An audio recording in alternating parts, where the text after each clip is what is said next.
food? Or are you sex?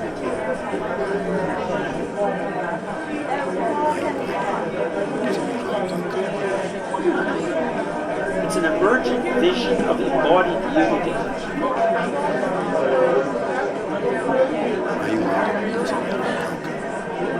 The Prime Minister has granted his government extraordinary temporary powers.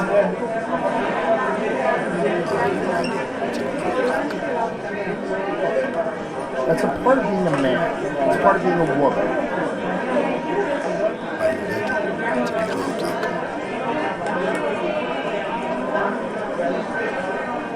Are you a fighter? Or are you a fool? Are you ready to be heartbroken? It's been quite some time since I was here last. I would apologise for the delay, but it was necessary for me to go through a whole lot of stuff before I could be fit to make this video. I'll tell you all about that story later on, and we'll see if I manage to break your heart, or at least crack it a little. For now, let's address some fundamentals. I am the quiet voice in the centre of a crowded and noisy room. A room filled with a great babble of voices. Our voices. Why am I the quiet voice in the centre of the room? It has been over a year since I posted the first 2 videos online. At the time of recording this, the first one has almost 10,000 views, which is more than any other video I've ever made. But it can hardly be said to have set the world on fire, despite my sincere contention that the revelations in it are life-changing, world-changing, and staggeringly so. Why should this be the case? Core truths are, by definition, supremely simple. Why then should people struggle so much to understand and recognise their significance? It's because of this. Core truth is not difficult to understand. It is old lies that are difficult to throw off of ourselves. Now, when I use the word lies here, I am simply referring to falsehoods and errors that are presented and accepted as truth, whether consciously or unconsciously. As humans, we lie to ourselves all the time, every day. We do it so much and so automatically that for the most part, we are no longer aware that we are even doing it. So you can tell the person next to you that they are caught in a web of lies, and they may say quite truthfully, "I've no idea what you are talking about." But they are still caught in a web of lies. Being unconscious of the fact doesn't alter the fact. Let's see if I can illustrate the significance and value of knowing the simplest core truths in comparison to being, say, a successful career expert, knowingly or unknowingly, in complex lies. I'll use a visual aid. Let's say this black screen is the void of ignorance, the void of the unknown. It's the mystery, all the things we are in the dark about. Now, let's populate this void with the truths we as humanity believe we have discovered about existence. The truths we feel are well established about who and what we are, how we came to be here, and what we think we should do about it. Each star here represents a truth that we, humanity, feels it has discovered amidst this mysterious phenomenon we know as existence. And there are lots and lots of them. Now, if I add to this collection of believed ideas, accepted mainstream facts, my own ideas about the nature of truth and existence, the ones I introduced in the previous videos, we get something like this. And when we look at it like this, it's really no wonder that my previous videos in this lecture have made little to no impact on the world. The addition of my truths hardly seem to have changed the view at all. But we have an issue here. This image, like most of our human thinking, is two-dimensional. And as I have stressed previously, two-dimensional thinking is simply not adequate for understanding reality. Nowhere near adequate. Two-dimensional thinking provides only a wafer-thin slice of information that is without any substantial body. It's simply not there, basically. It's a mirage. In order to render this image of the collected truths of humanity into a 3D image, we need to provide it with a third axis. As I am wishing to illustrate the significance of knowing the simplest, most core truth, the axis I am going to introduce here is an axis of complexity. This axis will arrange our so-called truths here according to complexity, with the simplest at the bottom. Let's see what happens, and keep an eye on this truth here, because it is the simplest one of all. Here we go.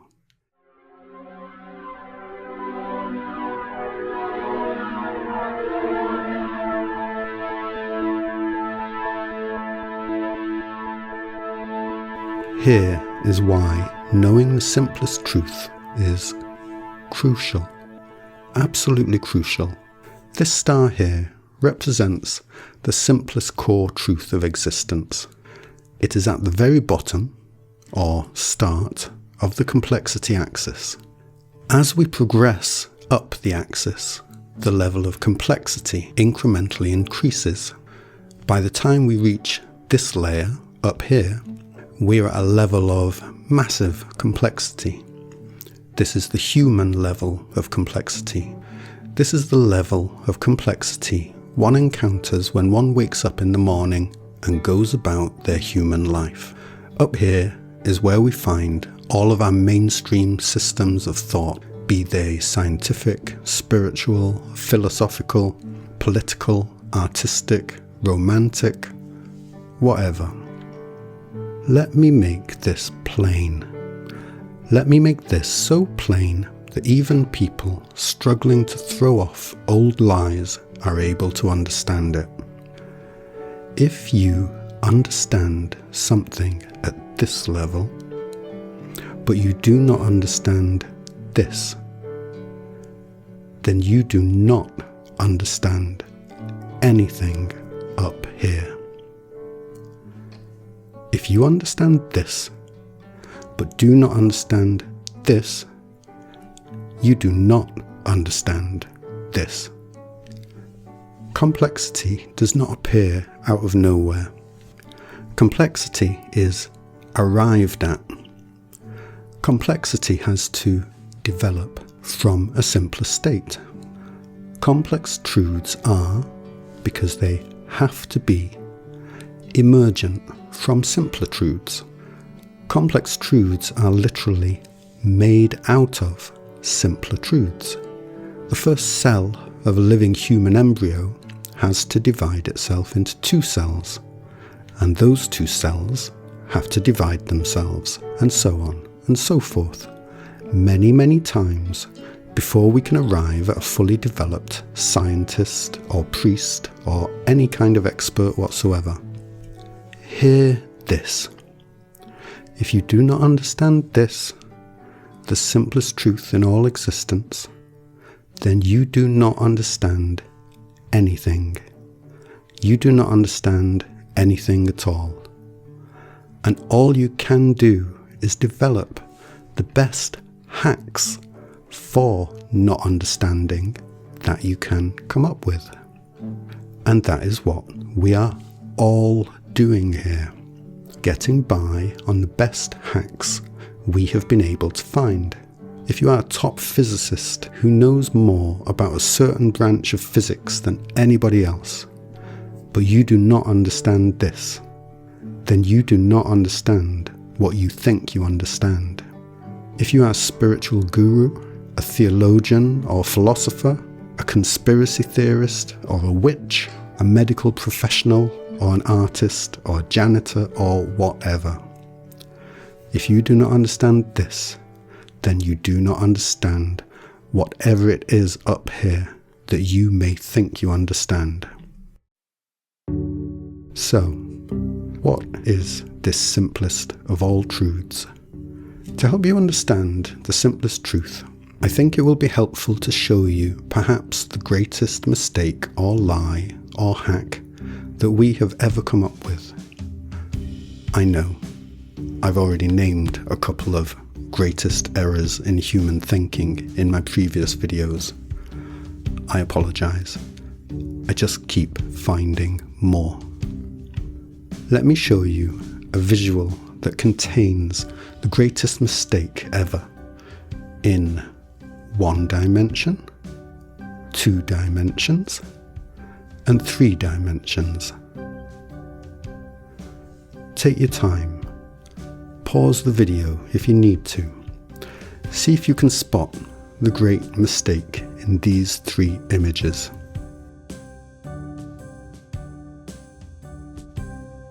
Spotted it? I mean, there's not much to choose from here, so I hope you have. Okay, well here it is.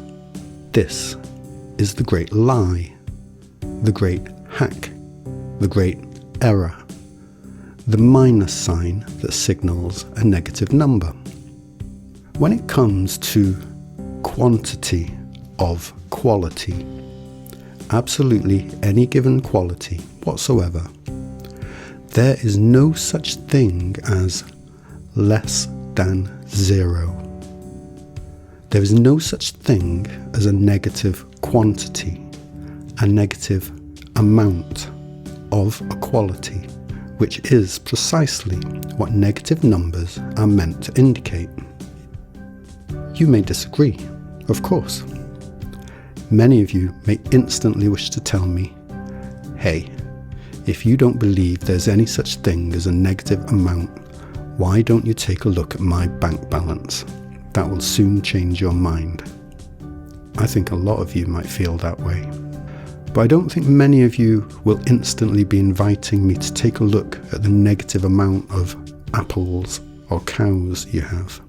If you take a look at the history of negative numbers, you'll see that they never came into common use until they were used as a hack for counting, quantifying financial debt. If you have money in your account, you have a positive balance. If you have exactly 0 in your account, you simply have no money there. If you have a negative balance, then according to your belief in negative numbers, you don't just have no money, 0 money, you somehow have less than 0 money. And it is apparently possible for you to have a huge quantity of less than 0 money. The concept of less than 0 is as nonsensical as the concept of multiplying one quantity by itself, as we discussed in Proof of Nothing when we looked at the square roots of negative numbers. The idea of less than 0 is nonsensical, impossible, and has no place in any working theory of anything at all. Here is how you need to understand it, and you really do need to if you want to understand anything at all about existence. Credit, financial credit, is the positive presence of the quality of money in your bank account. A so-called negative bank balance is actually the positive presence of the quality of debt. Debt is a quality in its own right. The more of it we have, the more we feel the actual presence of it weighing on our minds. The quality of debt is the polar inversion of the quality of credit, in just the same way that the quality of red is the polar inversion of the quality of green. When we decide to paint our front door green, we don't go to the store and ask for a tin of negative red paint.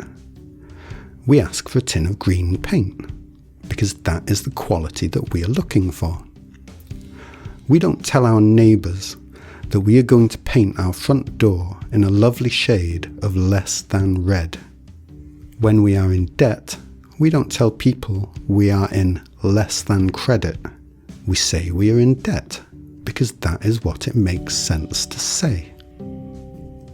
The simplest of all truths that we find if we zoom in all the way to the bottom of the complexity axis is that there is no such thing as less than zero.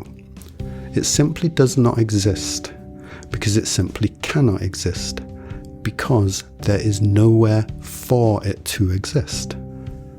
The absolute simplest quality that is possible to experience, perceive, encounter in all existence is equilibrium, the 3 zeros, perfect mid-grey. There is no quality simpler than this. There is no quality that can be said to be less than this. Perfect equilibrium is the very furthest you can go towards simplicity before you start to encounter another quality. The quality of less than equilibrium simply is not there to be experienced, perceived, encountered. It just is not there. It is not anywhere. Less than zero is literally nowhere to be found, because it is a pure impossibility. Why don't you pause this video for a while? Give yourself some time to chew on this and see if it tells you something about your existence that you've not been aware of so far. See if you can work out exactly why I am placing so much significance on this simple, self-evident, in clear demonstration everywhere, truth. I can see what it means for me. Why don't you take a little time to see if you can see what it means for you?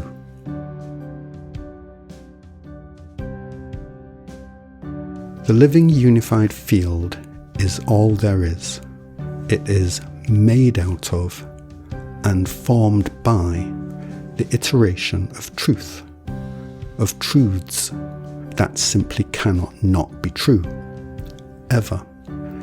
It is living because it cannot stop iterating. It is in a constant state of expansion because it cannot stop iterating. It is seamlessly one with itself because there can be no instances of absolute nothing or less than zero, less than equilibrium, anywhere, any when. This is the lot of the living unified field. This is the situation the living unified field finds itself in. And here is what you need to understand. How it is for the living unified field is how it is for any discrete part of the living unified field. Because the same core truths apply to you as much as they do to anyone and anything. How it is for the field is how it is for you. Because you are as much the living unified field as anyone or anything. Because there is nothing to be but the living unified field. There is no less than zero for you to go to. It just isn't there. There is no beyond equilibrium for you to go to. Ever. It just isn't there to go to. You cannot die because there is no death to go to. Yes, your outer form can and can only change its form over time across iterations. Yes, the outer form of the world around you can and can only change its form over time across iterations. And this is what you will and can only experience forever. Once recognized for the utterly inescapable truth that this is, it's really quite a predicament. For you, for all of us. Thankfully, we're in good company. As humans, we have this tendency to think of our physical bodies as literally being us. Once the body has ceased to function, that is it for us. We are done, because we think our body is us. We can think of such things as the concept of an eternal soul as a form of wish fulfillment, a completely unsubstantiated one. But in existence, there is that which does change, cannot not change, and there is that which never ever changes. That which changes is expression of truth, iteration of truths, relative to one another. That which does not change, cannot change, is truth itself, objective truth. Objective truth is not objective because it is a physical object. It is objective because its expression, its iteration, relative to other iterating truths, forms all objects. Its expression is all physicality and all emotion and all thought, all and everything that can be seen to change over time. You are not all of the change that you experience. You are the unchanging cause of the change you forever experience. You are truth. Even when you lie, you are truth. And yes, you may seek the purest experience of equilibrium, if you so desire, but it is not death, because once you are there, in that beautiful, peaceful, still, empty, perfect mid-grey, that perfect equalization of all pressure mediation, you will find all directions lead back away from it, because there is no death for it to lead to. There is no less than zero for it to lead to. And this is why negative numbers are the biggest and greatest error, hack, lie of all. Your own consciousness is not a product of your brain and your body. You, as truth, are simply conscious of your brain and body and the things your brain and body are experiencing. You may wonder how non-physical truth could possibly be conscious. Well, consciousness is foundational to existence. Therefore, it must be foundationally simple. Let me explain the simple mechanism that is consciousness. The objective truths, the truths that cannot not be true, absolutely must be iterating relative to each other, always, in every way. Otherwise, they simply would not be objectively true. hear this. Truths iterating in relation to each other, which is what truths absolutely must do, or truth iterating in relation to itself, which is what truth absolutely must do, is mechanistically synonymous with truths being conscious of each other, or truth being conscious of itself. Do you get that? That is literally all there is to consciousness.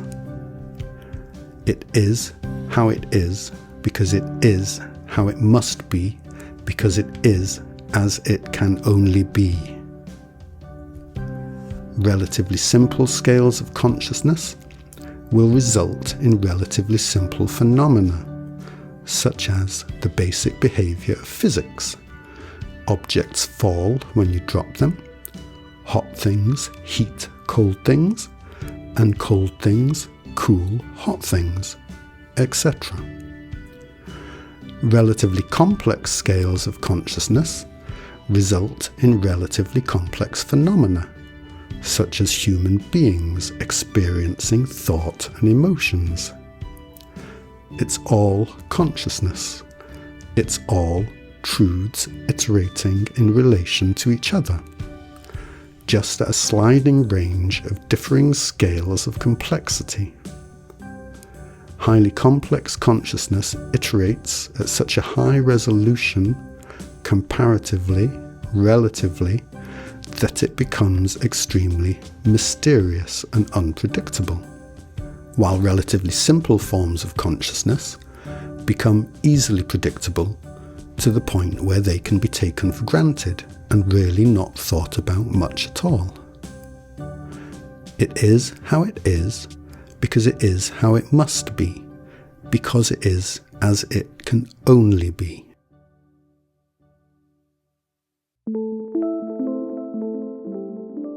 It's really quite remarkable how quickly pure simplicity becomes infinite complexity. The pure simplicity of perfect equilibrium I am presenting here may seem a bland and hopeless thing, incapable of producing all of the rich and startling variety of dynamic qualities we humans are familiar with. At least in the old mainstream model, we had positive and negative to provide us with some variety. Now I've taken away the negativity, what are we left with? A homogeneous space that looks the same in all directions? It is true that all three axes of reality are each divided into two polar partners, each of which does represent a positive quality. So this essentially gives us 6 polar qualities, all of which positively are qualities. But these qualities cannot be homogeneous. We only have to look at life to see that.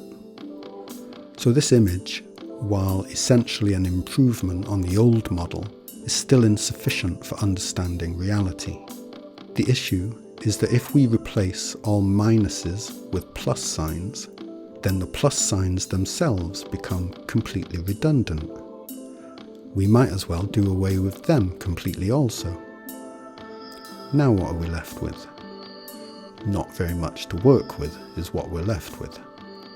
The truth is that 6 polar qualities of any given 3-dimensional quality are distinct from each other, and whatever we replace plus and minus with needs to reflect those distinctions and do a good job of it. How would we go about such a task? Well, for a start, we are going to need 6 symbols rather than only 2. This is what happens when we go from a broken 1 or 2-dimensional view to a coherent 3-dimensional view. See what I mean about simplicity progressing to complexity with great rapidity. But what shall these symbols be, and what distinctions shall they represent? To come up with a solution to this question, we are going to have to rectify yet another of our great mistakes. Now, the chapter title at the start of this video was Unifying Science and Spirituality. So maybe it's time for me to start picking on religion as much as I do maths and science. Religion and science may be polar inversions of each other, but that doesn't mean they can't make the same mistakes in their own way. Allow me to illustrate. Here we have the old, familiar, two-dimensional number plane, complete with erroneous minus signs, and beside it, a diagram of the Catholic Church's Holy Trinity. This, for me personally, is a fine example of how both science and religion can make the same mistake when it comes to their attempts to understand and explain reality, even while they are coming at it from opposite directions. Let's focus on the Holy Trinity for a moment. So what do we have here? The Father, the Son, and the Holy Ghost. And this provides a model of reality that who understands? I'm going to suggest that just as scientific experts can claim to understand at least aspects of reality, yet are unable to explain these understandings to non-scientific experts, so too may theologians claim to understand the Holy Trinity, yet be unable to explain their understandings to non-theologians. My question here is the Holy Ghost female? You may think I am being glib or facetious, but I'm not.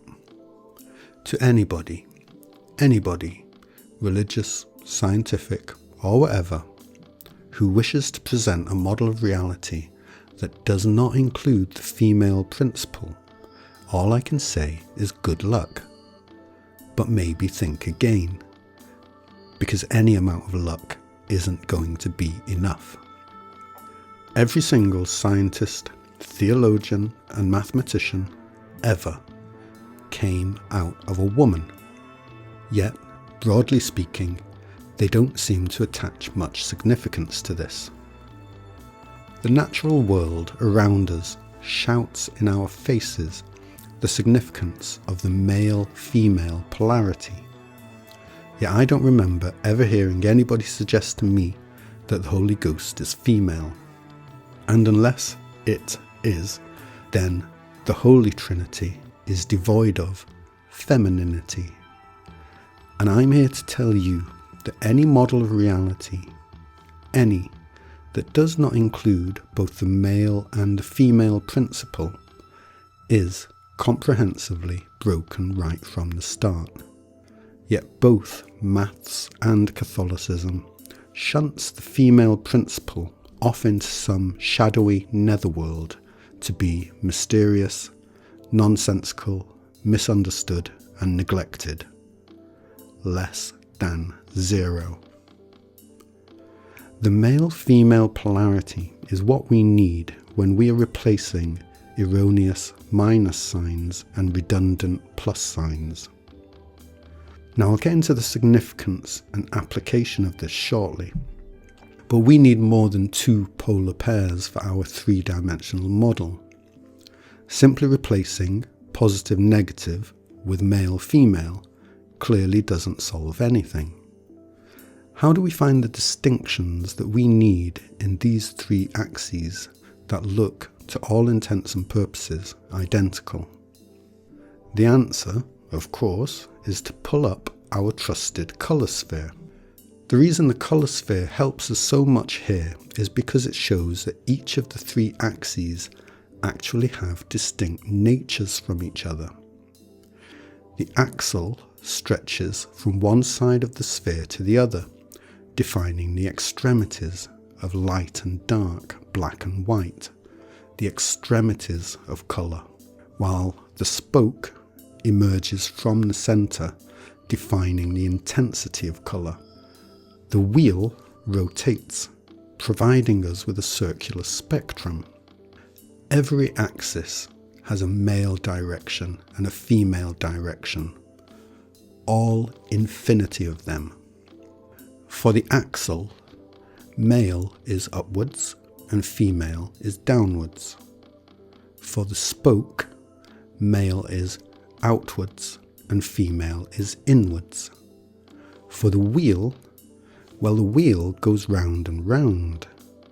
Male is forwards and female is backwards. So let's hold on a moment here. How come male gets to be upwards and outwards and forwards, while female is stuck with downwards, inwards and backwards? Isn't the male principle getting all the best directions? If this is truly the case, is it any wonder the female principle has been shunted off into a shadowy underworld? According to this model, the female principle is a shadowy underworld. I'm now going to take the sacrilegious action of correcting, fixing the broken model of the Holy Trinity. I hope you'll be able to forgive me. This is nonsensical. It is broken. The Father, the Son, and the Holy Ghost. Two male principles and a disembodied spirit who, let's face it, is probably also considered to be male. What kind of world would be birthed by such combination as this? Well, we already know the answer to that.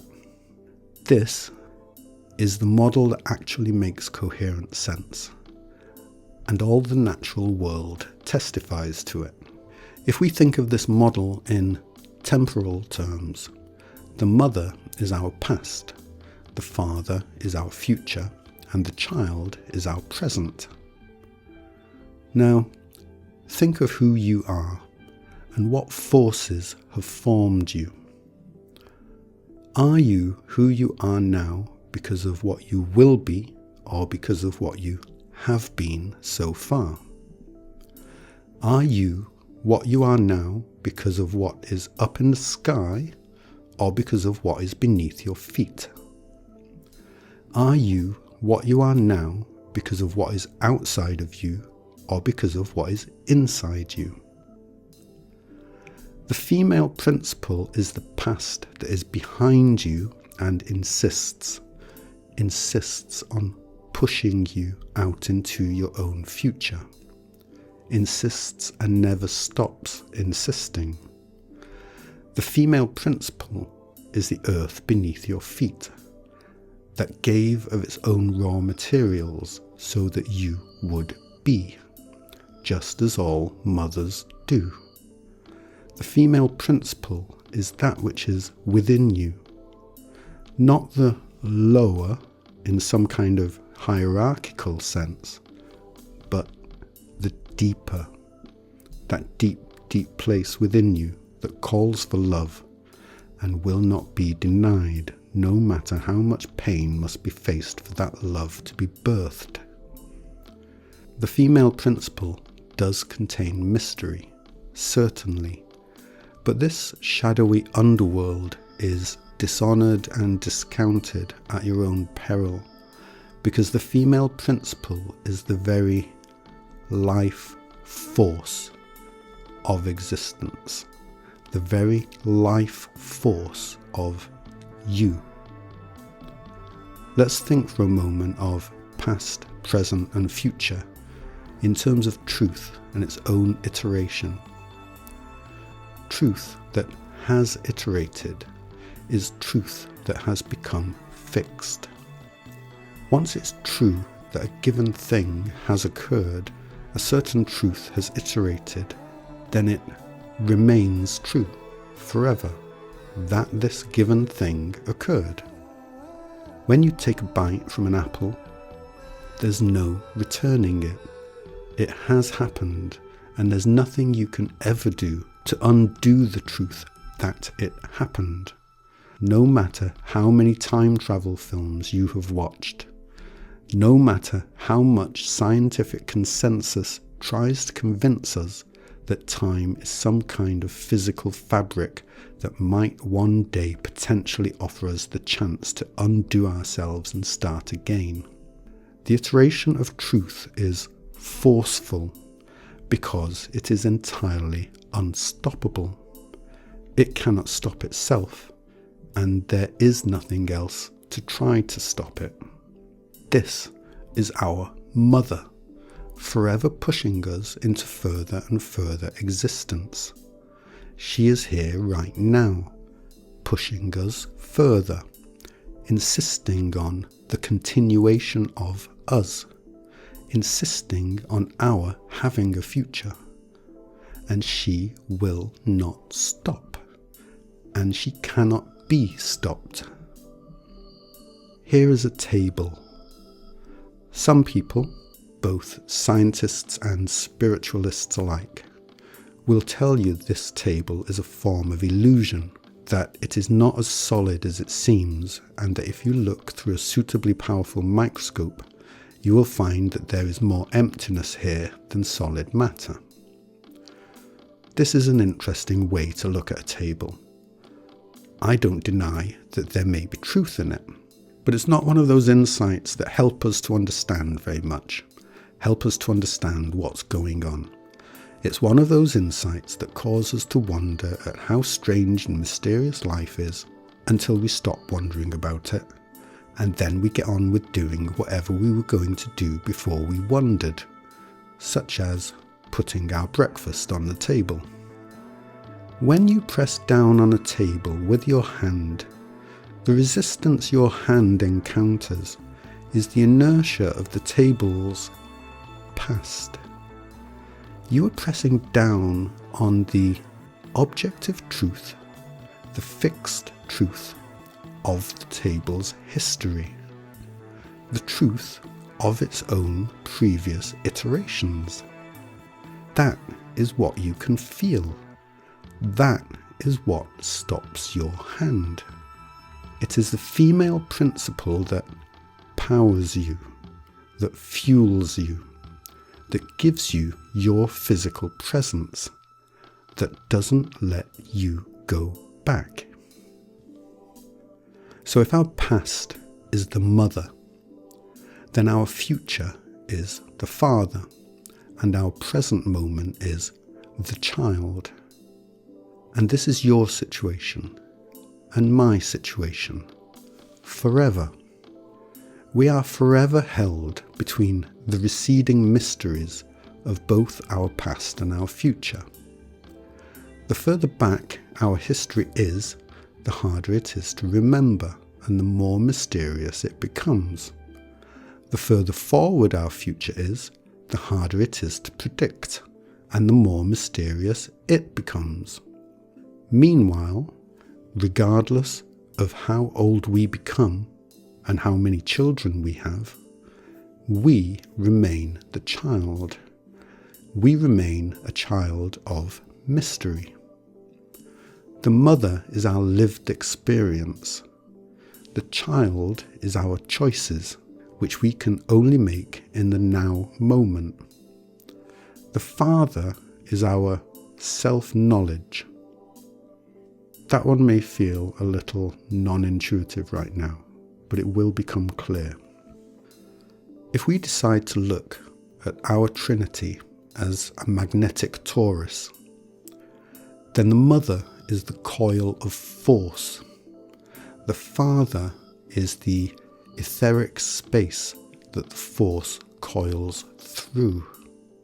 And the child is the central nodal point of the torus, the 0 point of equilibrium at the centre of the field that is really nothing at all. Only it is 3 nothings, 3 zeros. I struggled openly in my previous video to talk about magnetism. There is something I have come to understand.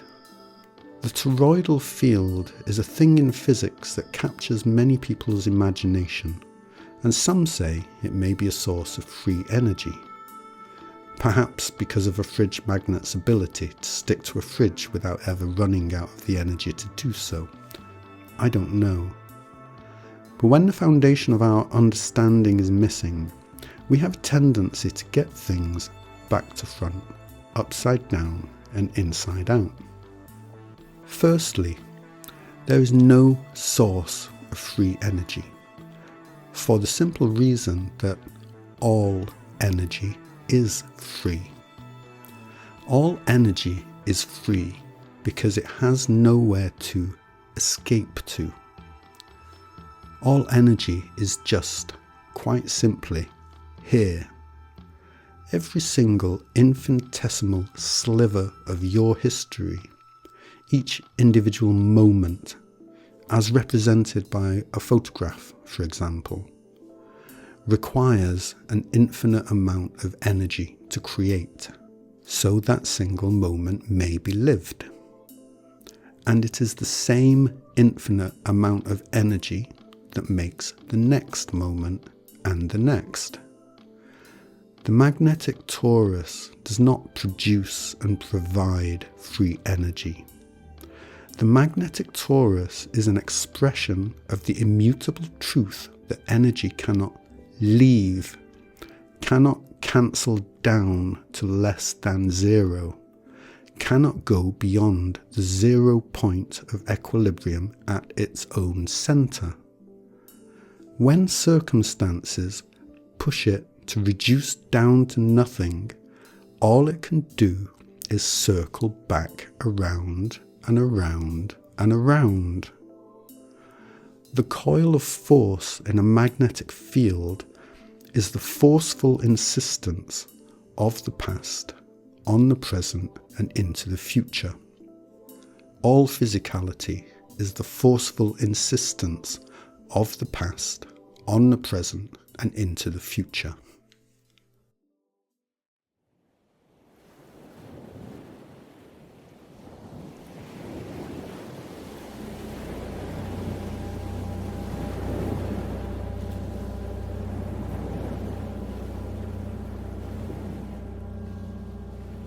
Okay, good. I'm now going to present a diagram of a human soul. Where to start? As we know by now, the simplest place to start is in the centre, because this is literally the location of the purest expression of simplicity that can be found. 3 zeros, equilibrium. As we also know by now, consciousness is a foundational aspect of the living unified field at all scales, because the iteration of truth relative to itself is mechanistically synonymous with truth being conscious of itself. So what form of consciousness can this place of equilibrium possibly be capable of? Equilibrium represents a complete equalization of pressure mediation. Because all pressure from all directions, including inwards and outwards, is equalized, there can be nothing external to think about, because there can be nothing external to be aware of. One part of the field is not differentiated from another. There is no sense of anything other. For this reason, the most complex thought that can be had when one is in a state of genuine, full equilibrium is something along the lines of, I am. There's really nothing else to say here, nothing else to think. One cannot think, I am big, or I am small, or I am hot, or I am cold, because one doesn't have that kind of information available, because there is nothing to see or feel or hear or taste or smell here, not even a memory. Sensations, thoughts and emotions are emergent from field differentiation. This is when one or more part of the field takes on a different and contrasting quality to another part of the field. When this occurs, the field is no longer in a state of perfect equilibrium, and increasingly complex thoughts can be had, such as, I am this and that is other. The movement of the field from simple equilibrium to infinite complexity is a journey from zero self-differentiation of the field to infinite self-differentiation of the field. And it can only happen incrementally, because as we understand, relative complexity is emergent from relative simplicity all the way along. The first cell of the human embryo divides into two. Those two cells each divide into two, and so on and so on. By the time the living unified field is experiencing itself as a human being, it's experiencing itself at an infinite and infinitely complex scale of self-differentiation. And this results in extremely high degrees of idiosyncrasy. This is illustrated perfectly by the colour sphere. As we move further out from the centre, we encounter greater and greater degrees of idiosyncrasy, more and more distinct colours that are more and more distinctly differentiated from each other. Each one turns out to be uniquely itself, found nowhere else in the sphere. Idiosyncrasy is a most marvellous quality.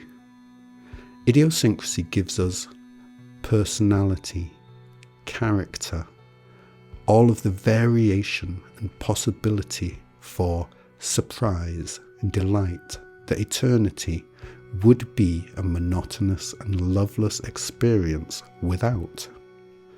To fear being different from others is to miss this point entirely. At the scale of consciousness of a human being, we each find we are a human like no other.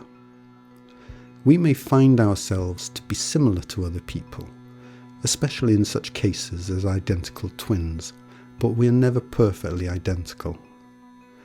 And here we can come to understand the distinction between the words self and soul. If this is you as a human being out here, and you should understand that this circular diagram is a cross-section of a sphere, like the colour sphere.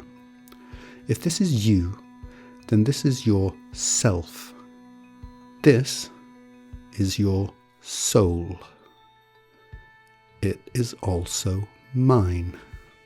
It is also everybody else's. There is literally only one soul in all of existence. The clue is in the name. The living unified field is one. There is only one of it, no matter how endless and vast it may be, no matter how infinitely self-differentiated it becomes. There is and can only ever be one living unified field. At the scale of human experience, human complexity, at the scale of the human self, there are many, many selves, or cells, if you like, of us here. At the scale of pure simplicity, pure equilibrium, at the scale of the soul, there is only one of us here. There is only one of us here. I know it doesn't look like that. I know that as humans, we are forever encouraging each other to think of others as literally other, something utterly other from us. But at the soul level, that is quite literally impossible. At my soul level, at your soul level, at their soul level, there is only one of us here, because there is and can only be one soul. And that soul belongs to, is the soul of the one I am. At the level of the self, I am Yanto, and I am quite distinct and different from you. At the level of the soul, I am you, and at the level of the soul, you are me, because there is only one of us here. It's really not very difficult to understand at all. The simple truths are not difficult to understand. It is only the errors, confusions, and plain old lies that we are so familiar with that are difficult to throw off. Whether you are religiously oriented, scientifically oriented, or simply a regular person who has lived as the confused amongst the confused their entire life. My dear friends, my dear me, you have been lied to and confused by people who have been lied to and confused by people before them who were lied to and confused. My dear friends, my dear own soul, you are forever, and that's all there is to it. You are your own soul authority, and that's all there is to it. Yes, of course, your human body iterates at spatial and temporal locations and is therefore subject to unending change over time, as everything that expresses across space and over time is, by definition, subject to unending change. But the 0 point of equilibrium at your center cannot ever leave, no matter how many physical selves you go through. You are here forever, and so am I, and so is everybody else. We just can't always see each other, that's all. There is only one of us here. You are the one I am, for the simple reason that there is no other soul to be. There just isn't another one there.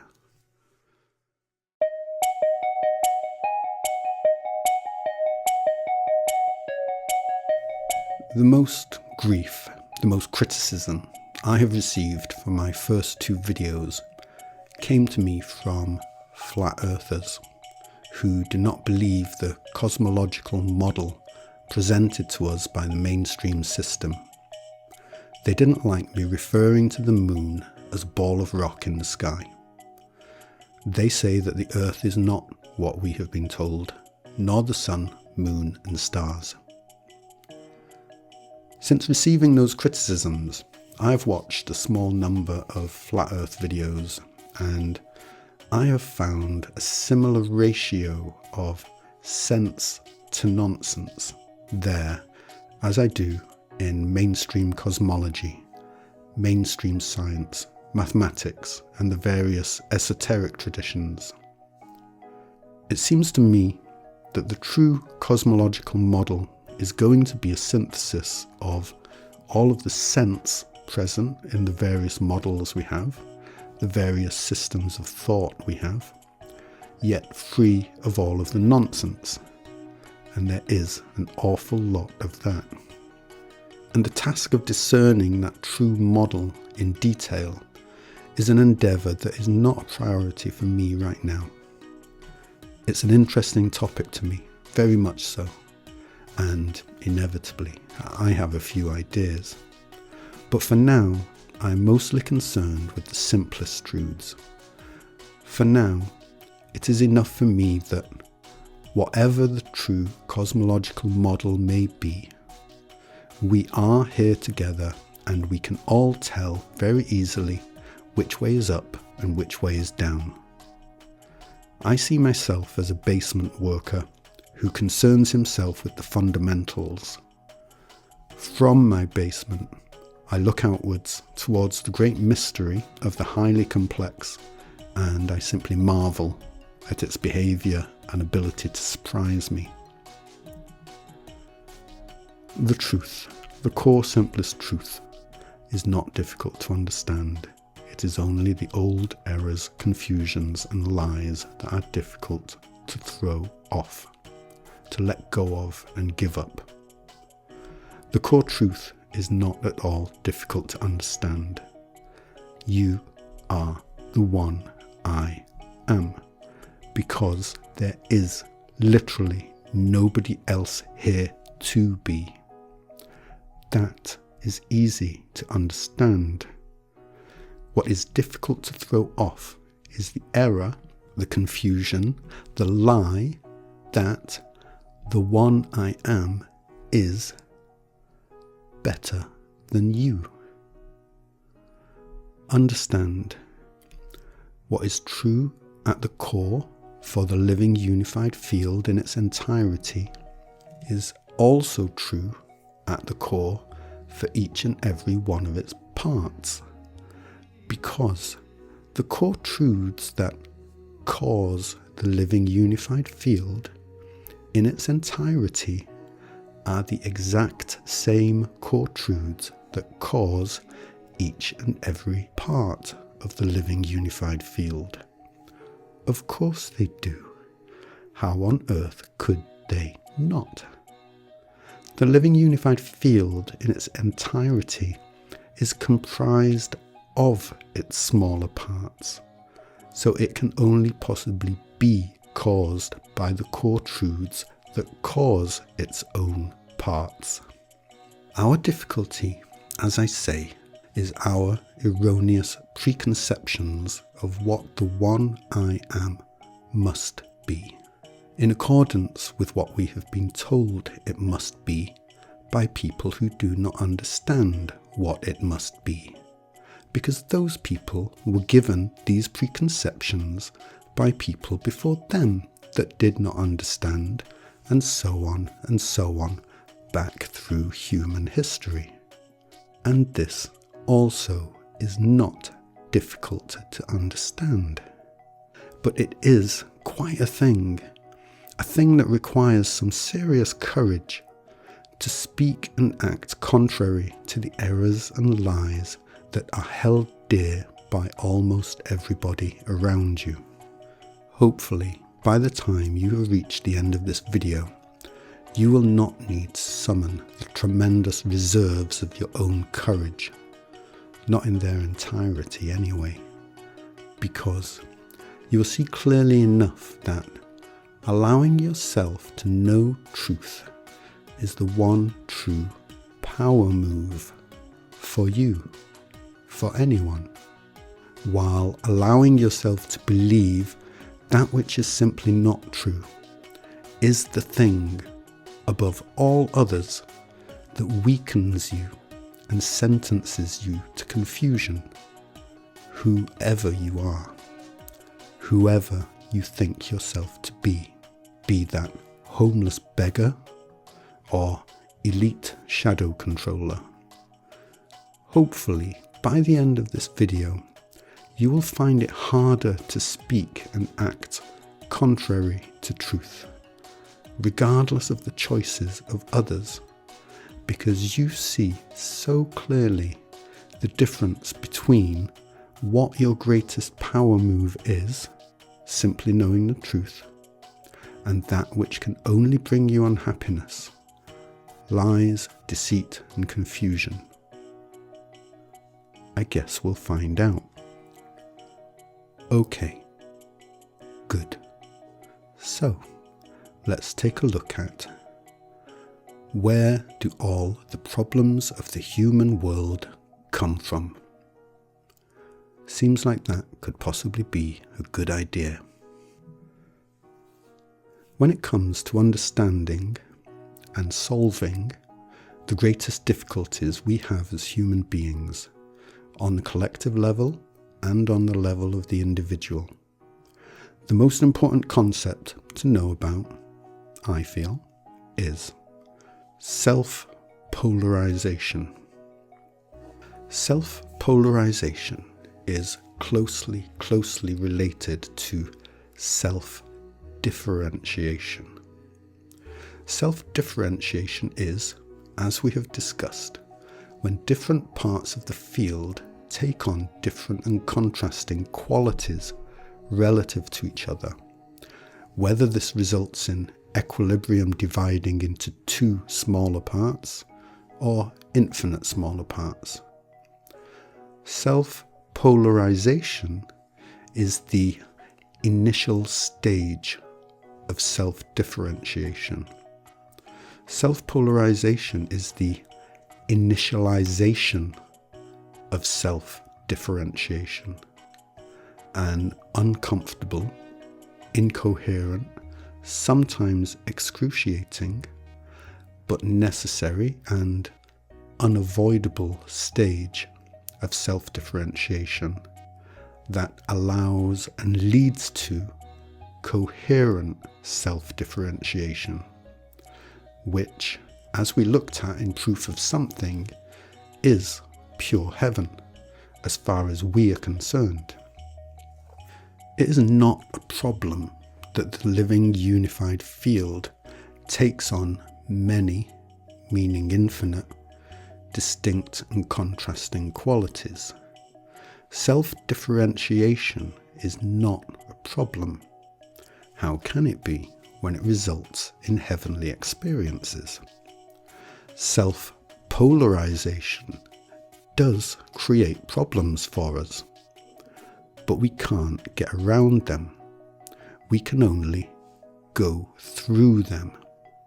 Self-polarization is when the field has only just entered a new and higher level of self-differentiation than it has ever encountered before. Remember, existence is in a constant and perpetual state of expansion, so this happens naturally and often. And because it has never experienced itself at this new and higher level of self-differentiation before, it is not able to coherently process the experience for itself, because it has no previous experience at this level, and it enters a state of confusion in which it is not able to recognize itself in all of this new self-differentiation. This results in states of confusion, chaos, and spiritual amnesia. Spiritual amnesia is simply when the self does not recognize its own self.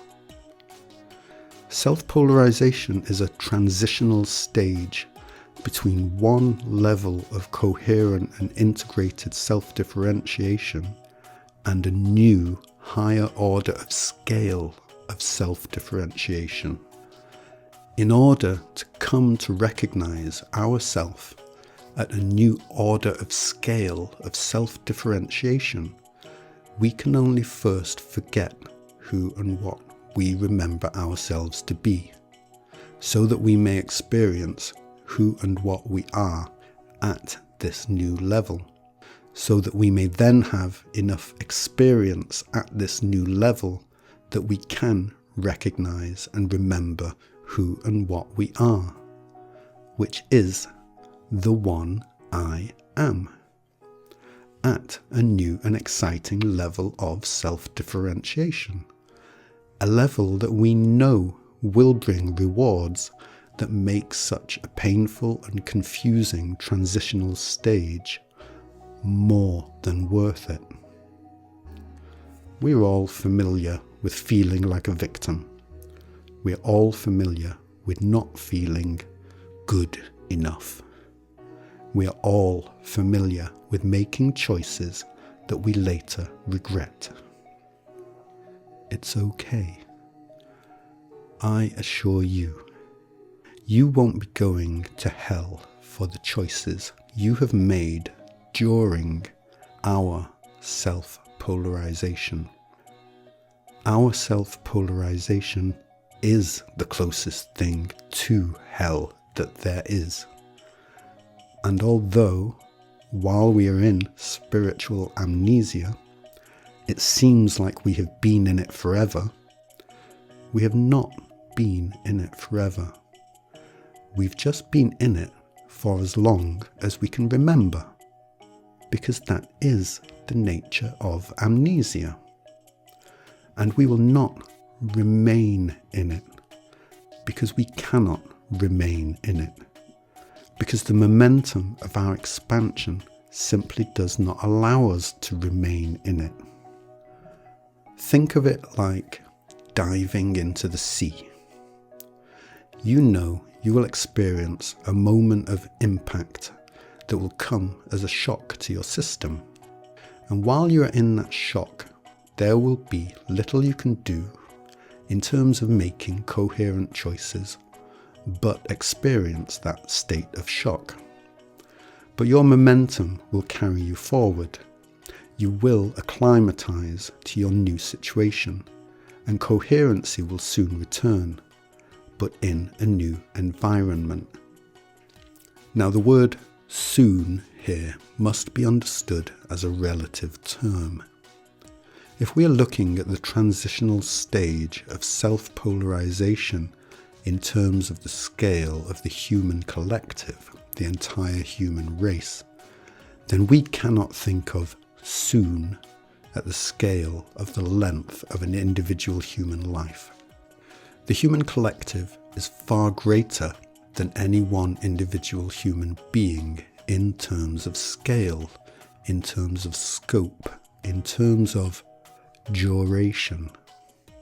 The entirety of remembered or misremembered human history to date represents that short transitional state of shock, that transitional state of self-polarization for the human collective, of the moment of transition of the one I am diving into becoming an entire human race. At the scale of a human individual, this transition has taken a hopelessly ridiculous length of time, a scary length of time. At the scale of the human collective, it is really just a brief moment, the moment of birth, as compared to the lifetime that follows that moment. At the scale of the cosmos, it is an event that is so fleetingly quick that it isn't even noticeable. While we are self-polarized, we feel small and separate, confused and frequently afraid, in the face of everything else that we encounter and perceive as other than ourselves, in the face of the entire world, all the people and things in it, and the surrounding mystery of the cosmos, because we do not recognize any of that as ourself. But as I say, this is a passing phase, a mere transition. We don't feel great while we are in it, but after it has passed, we remember that we knew beforehand that it would pass. We remember that we originally took that dive with great gusto because we were so looking forward to what we knew lay on the other side of that transition. Where are we right now in this transitional process? Let's switch metaphors to something that has a time scale closer to our own. You could think of this video as the first substantial crack in our eggshell or our cocoon. The great journey of transformative self-polarization has been made, but the journey out of the old cocoon is ahead of us. And yes, it can be a tiring and messy struggle. And what emerges from the cocoon will tend to look like an unholy and sticky mess for a while. That unholy and sticky mess is what we will be experiencing for some time. But we can understand that it truly does lead to something so very beautiful and desirable. The simple truth of reality is not difficult to understand. It's just our old preconceptions that can be difficult to throw off. The word apotheosis is defined as an elevation to divine status. And our preconceptions of what that would mean, what that would look like, what that would feel like, well, they tend to involve huge quantities, endless quantities of such qualities as light and love and ecstatic bliss and perfect behavior.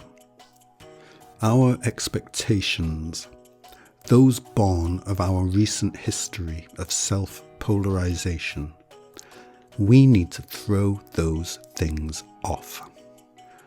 Firstly, the one I am is, by definition, already divine, no elevation required. You are the one I am. You are already divine and have been all along. You may see yourself as a selfish and cruel person who enjoys hurting others. It matters not. You are the divine, and there's no getting out of it, not even if you want to get out of it. Perhaps the most challenging preconception we have here is that of what perfection means. As self-polarized humans, we can be awfully confused and just plain old wrong about many, many things. We tend to think of perfection as that which we are not, for a start. We look at ourselves and the people and the world around us, and the main quality we see that is present in huge, seemingly endless quantities is idiosyncrasy. Everything and everybody is just so damned idiosyncratic. How could our dreams of perfection even have a chance of emerging from such a rejection of perfect sameness? And so we seek to find ways to make ourselves less idiosyncratic. We gather in groups and wear the same clothes and speak the same words and take the same actions as each other in an attempt to throw off our own idiosyncratic qualities, tastes, ideas, in an attempt to meet and match the consensus view of our chosen tribe of what counts as perfection. Understand, perfect sameness does exist, and it is the perfect and perfectly bland mid-grey of equilibrium. And after a long, hard day of breathless idiosyncrasy, that perfect blandness is very restful and soothing. That's why we go to sleep so frequently. But as restful and serene as equilibrium is, it is not a place anybody can or would wish to remain permanently. The one I am, who is doomed, so to speak, to eternal existence, does not desire a perfectly soothing and restful sterility for the rest of eternity. The one I am desires variety, adventure, a good laugh, friends, change, the full spectrum of all of the infinite qualities that existence has to offer.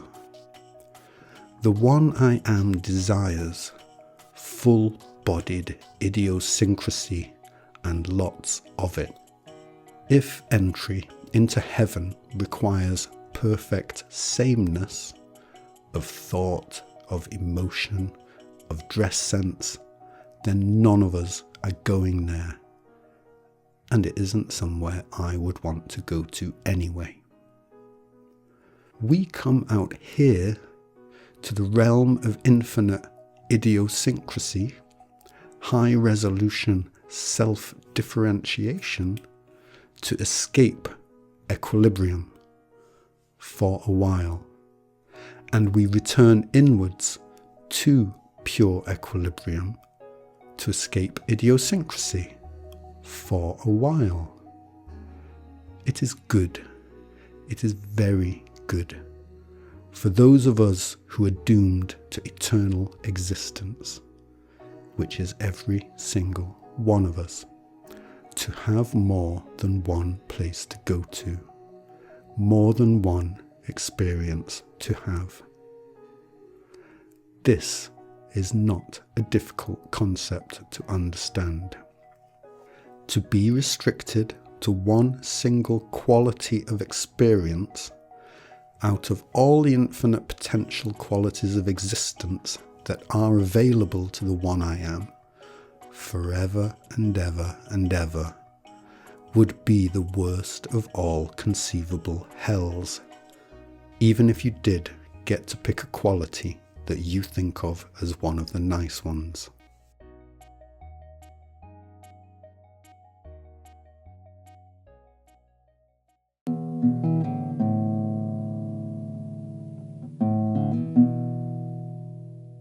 Okay, good. Let's talk about the ego now. The ego comes in for a lot of criticism, especially from certain spiritual modes of thought. I personally wouldn't be without it. In truth, none of us would be without it. A human being, as all things, consists of three main and distinct parts, dimensions. We have our egoic body, our core body, and the body of our higher self. The egoic body is the human body, which itself is comprised of the physical, the mental, and the emotional presence of that human. Our core body is that inner realm we each have. This represents that part of the living unified field which is our living past, our own personal living history. The truths about us personally that have already iterated and which compel us into the next moment of our living history. Our core body is that part of us which is far simpler, yet far more forceful than our human body. The body of our higher self is that outer realm we each have. This represents that part of the living unified field which is our living future, the finer, faster, higher resolution, etheric part of the field that is most closely associated with us. We are not in any way separate from the rest of the field, the rest of existence, but as a human, it feels like we are a separate entity, because the human body is really only able to perceive and therefore process those parts of the field it encounters that are iterating at a comparable order of scale to the human body. So, you have a deeper self, which is coarser and simpler than your human self, but very forceful. And you have a higher self, which is finer and more complex than your human self, but less forceful than you. Your human body is your egoic body, and separate the criticism of the egoic from the praise it is rightfully due. We should make the distinction between egoic and egotistical. Your egoic body at any given time, whether human or not, is entirely natural, essential, and unavoidable. It is simply the leading edge of your own living consciousness. It is your most personal sense of your own self. And a terrible shame it feels to me that such an aspect of us should come in for so much criticism and misunderstanding. It is not the egoic body that is problematic, but only the egotism that occurs when we find ourselves in a state of self-polarization. We become egotistical when we see ourselves as small and fleeting and separate from a world that surrounds us, which we perceive as huge and long-lasting and overwhelming. We become egotistical when we are unable to recognize ourselves for what and who we are. And yes, egotism can lead to very unpleasant behaviors, sometimes aggressive, sometimes of a victim mentality, always deceitful, whether consciously or not, because the egotistical are egotistical for the simple reason that they do not recognize and understand truth. And for this, the egotistical should not be judged. It is utterly meaningless and pointless to judge somebody for not knowing what they are doing, even when they think they do know what they are doing. Wherever we go, whatever we become, we always have an egoic body of some form or other. Because what is foundationally true for one part of the field is foundationally true for all parts of the field, and for the field in its entirety. And we find our egoic body out here at the outer edges of complexity, the outer edge of self-differentiation that we personally have reached so far, our own personal leading edge of consciousness. Our egoic body is highly idiosyncratic and personal to us individually. It is, therefore, a thing to be treasured in all eternity. At our core, we truly are identical to everybody else, because our core is the same core as everybody else. It is our egoic body that gives us some ever so precious respite from unrelenting sameness. So, egoic, good, very good. Egotistical, problematic, but not to be condemned. If egotism were to be condemned, then not one of us would escape condemnation. And condemnation is a great steaming pile of self-polarized bullshit. It may seem, when I say that I am stepping on the very point I am making, but I have nothing against steaming piles of bullshit. I just think it's good to recognize one when you see it, or smell it. That's all. None of this is difficult to understand. It's simply a question of how willing and able we are to throw off the lies we have clung onto so dearly in the face of not knowing the truth. Okay. Good. So, what next? With all of these hard and unbreakable truths I'm laying down here, I think it's probably time for us to get onto the mystery. The mystery that never goes away. Before we start to feel that everything is fixed, rigid, predictable, and utterly devoid of any possibility of magic and romance.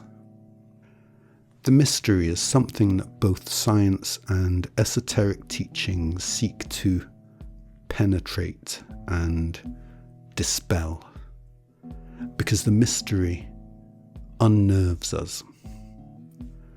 But despite the abundance of esoteric and scientific experts who claim to have penetrated the mystery further than anybody else, there still doesn't seem to be anyone around who is able and willing to actually explain what is going on with this thing we call reality, so that the rest of us who are not experts can understand.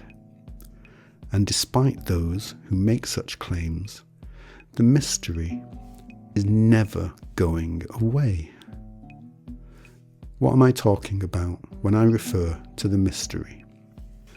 Well, as we know, all potential qualities of the living unified field are and can only be infinitely scalable, because truth is and can only be infinitely scalable, as illustrated by my image of the complexity axis.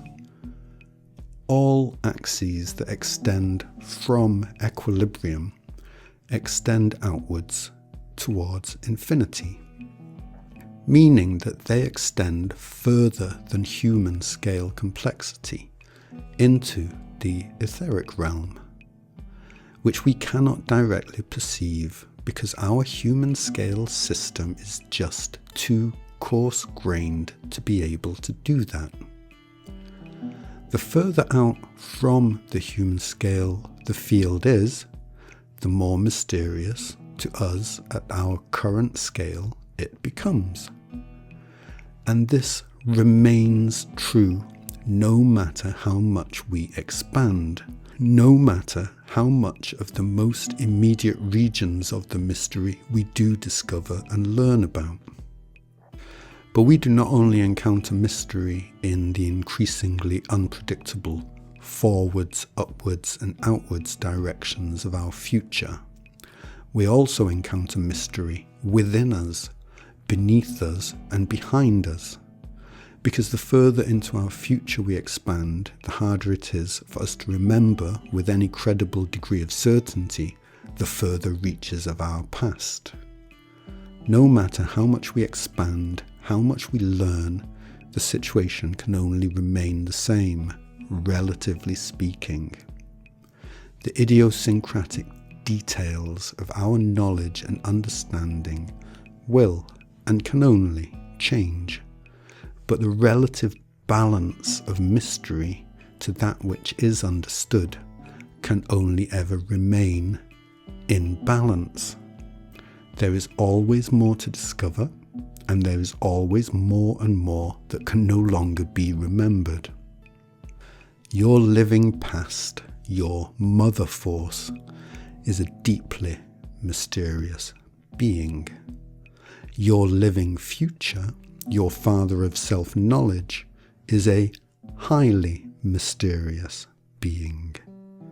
And you are held at all times, in all locations, in the perfect center of their combined and mysterious embrace. But there is no need to be unnerved by this. At least, not constantly anyway. Your mother life force and your father of self-knowledge are both you. They're just parts of you that are mysterious to you. Your mother force has deeper knowledge of you than you can remember, and your father of self-knowledge has higher knowledge of you than you can predict, Your past is not dead, and your future is not ill-conceived. They are dynamic, living aspects of you that directly connect you to the deeper and higher realms of the greater field around you, with which you have zero separation, regardless of how distinctly human you perceive yourself to be. But what good is this to us? Of what practical and discernible use is this for us as humans, if we cannot even perceive these aspects of ourself directly? So look, this video is all about unifying science and spirituality. And now we have reached the subject of mystery. It is inevitable that the tone and content of this video is going to become more mysterious, because I can't state with rock solid certainty the workings of that which is, by definition, mysterious to me. The best I can do is present my own personal thoughts and intuitions based on my own personal experiences. This is not a failing of my own logic. It is just the inherent nature of mystery. Please remember that. And that is my mystery disclaimer. So, we should probably cue an atmosphere shift here.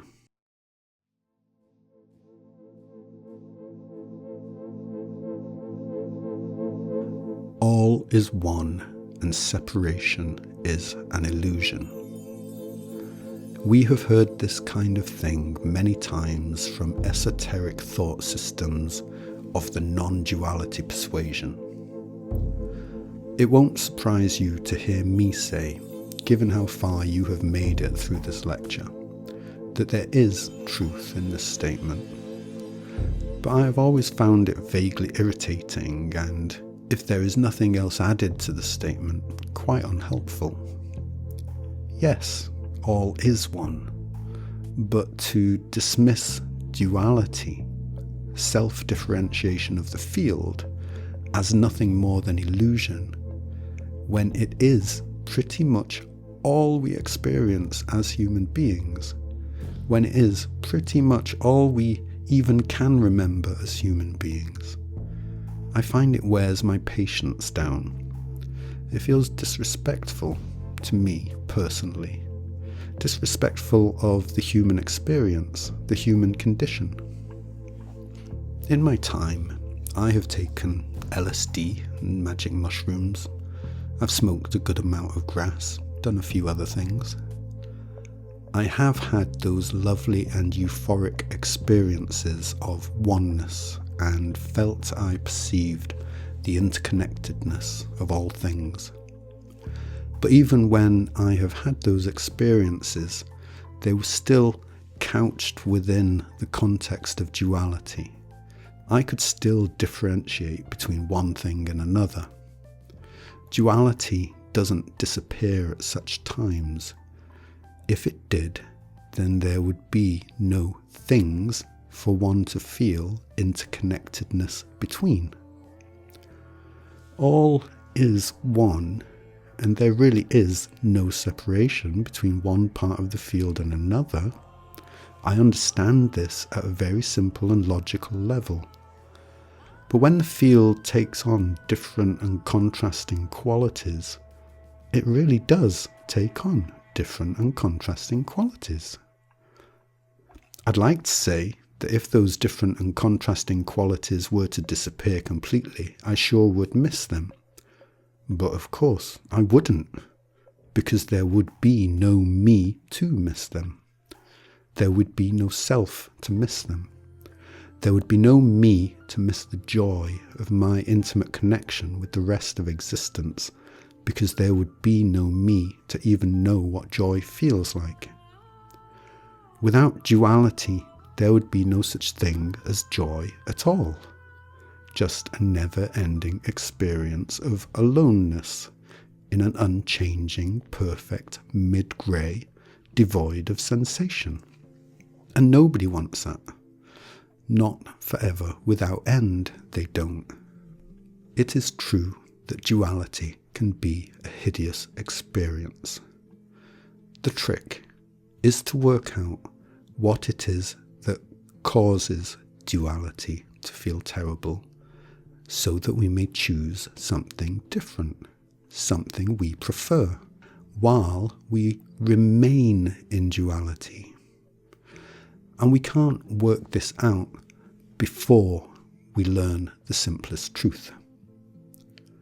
There is no point in rushing ahead and becoming a blundering expert in rocket science or hairdressing or black magic or whatever, in the hope that we will free ourselves from the unpleasant aspects of being a human in a dualistic world, until we understand that we are and can only be the eternal one I am, along with everybody else. We can try it, but it will only end in frustration at best. So, something fundamental to understand. Self-polarization tends to divide dualistic options into this or that.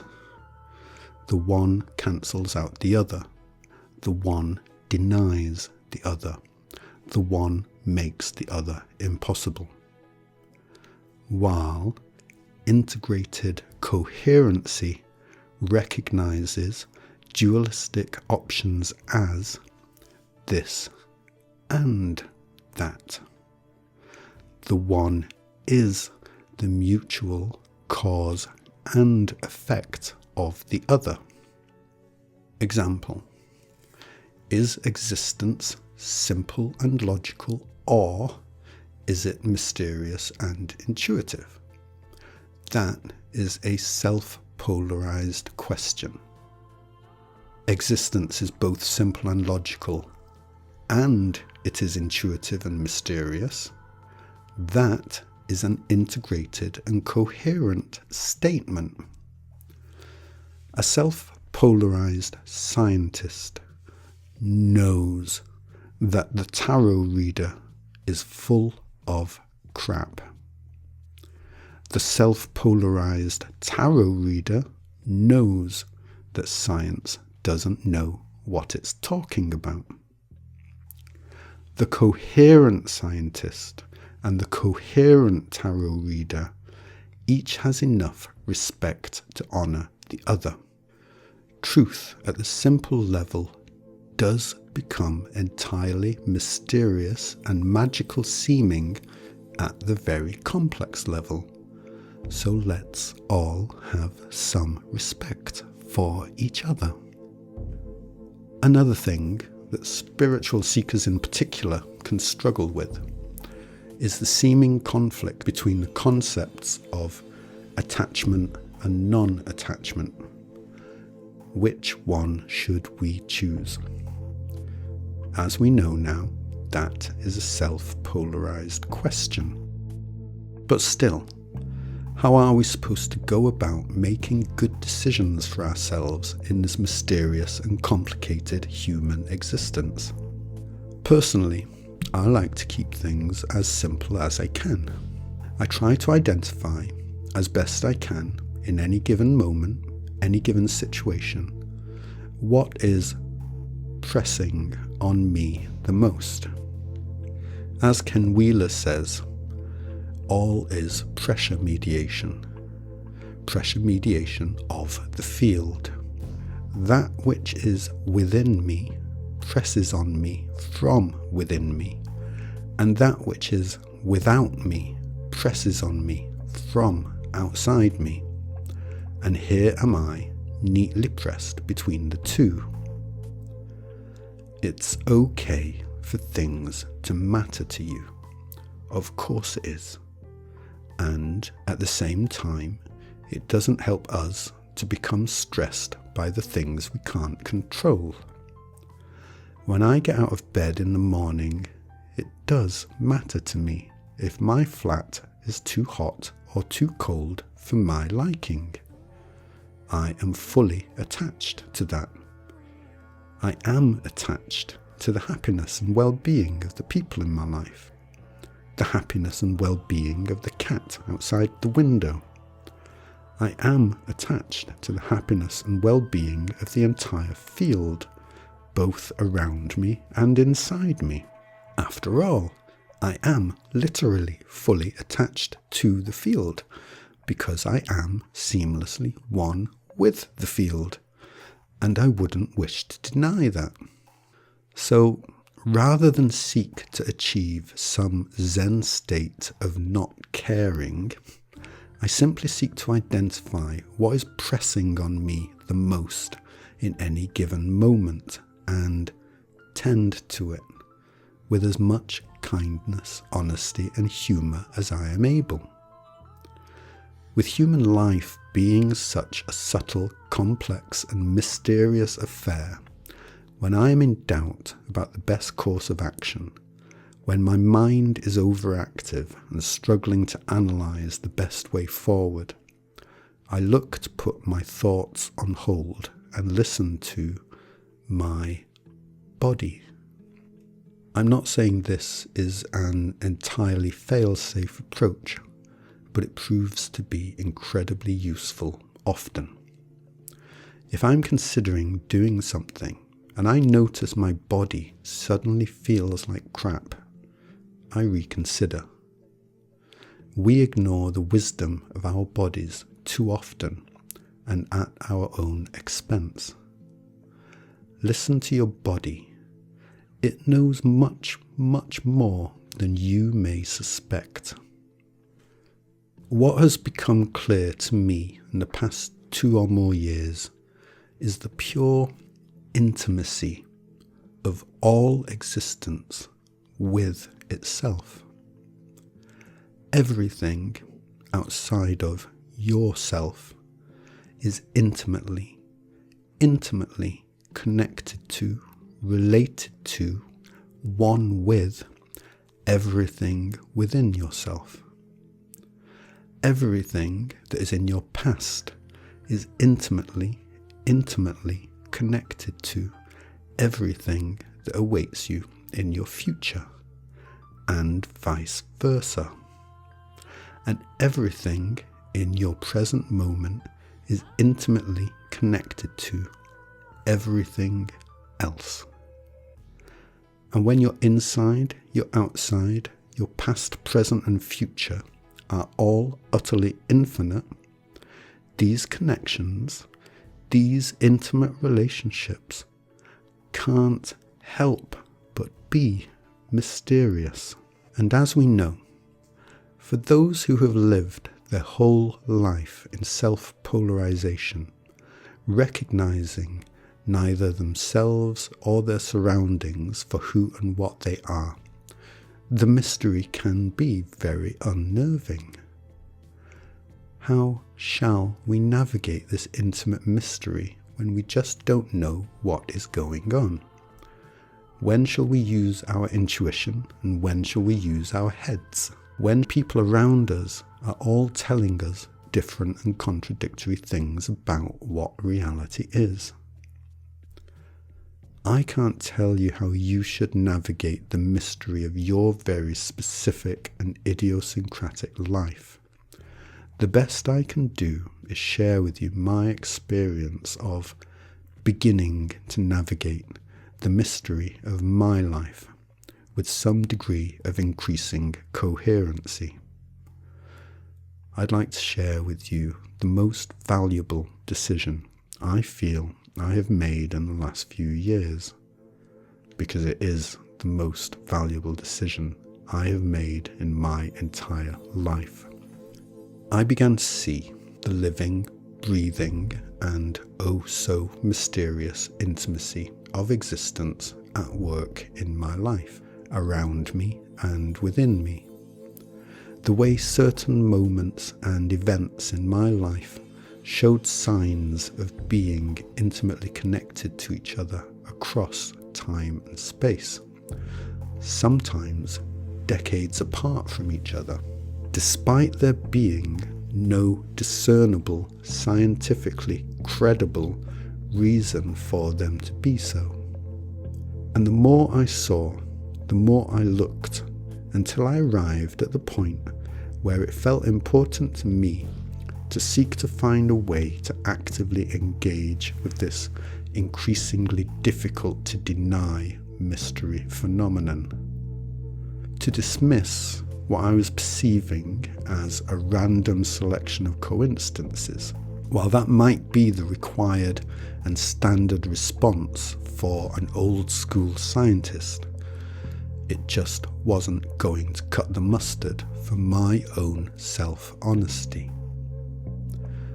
But how was I supposed to do it? Many people pray to God, and many people recommend meditation. And yet I perceive that many, if not all, of these people still seem to be just as confused and unreliable as everybody else. I needed something different. I'm slightly self-conscious that my solution is going to come across as frivolous and silly, but there's not much I can do about it. The most important and valuable decision I feel I have made in my entire life was the decision to name my deep core self and my higher self, Sally. Stay with me. I was recognizing that all of existence is fully alive, fully and seamlessly one with me, and ever so mysteriously conscious of me. I could deny it no longer, regardless of the mysterious and unpredictable nature of all of the connections involved. And I wanted to enter into a conscious relationship, a conscious communication, a conscious dialogue with it. I have tried in the past to cultivate a meditation practice, and I just didn't like it, and persisting with it only made me grumpy. As for praying to God, I simply can't deal with that word. It has way too much baggage attached to it via all of the disparate people that have used it and who, to this day, cannot even agree between themselves what it even means. And I found that whenever I did try to entertain the possibility of God, I immediately felt crap about myself. I'm very happy for those of you who find great value in meditation and or God. But I wasn't looking for an answer for you guys. I was looking for a viable working answer for me. I wanted to open up a relationship with those parts of the living unified field that most directly and intimately connect me with the greater field around me, my deep core self and my higher self, my father self, that part of me that extends even further and higher into complexity than the human scale. And I realized, I wished, I needed this relationship to be a friendly one, if it was to have any chance of working at all. Above all else, I wanted this relationship to be that of two good friends. Friends who always have the time for each other. Friends who are enthusiastic about knowing each other. Friends who actually look forward to talking and spending time together. A friend I don't feel overly intimidated by. So I asked myself, what is the name that is going to feel most friendly to me personally? And the name Sally just popped into my mind. I immediately felt good about it and didn't even want to consider any other. Sally. Yes, I want to talk to somebody called Sally, because that just feels like a friendly name to me. And now I do.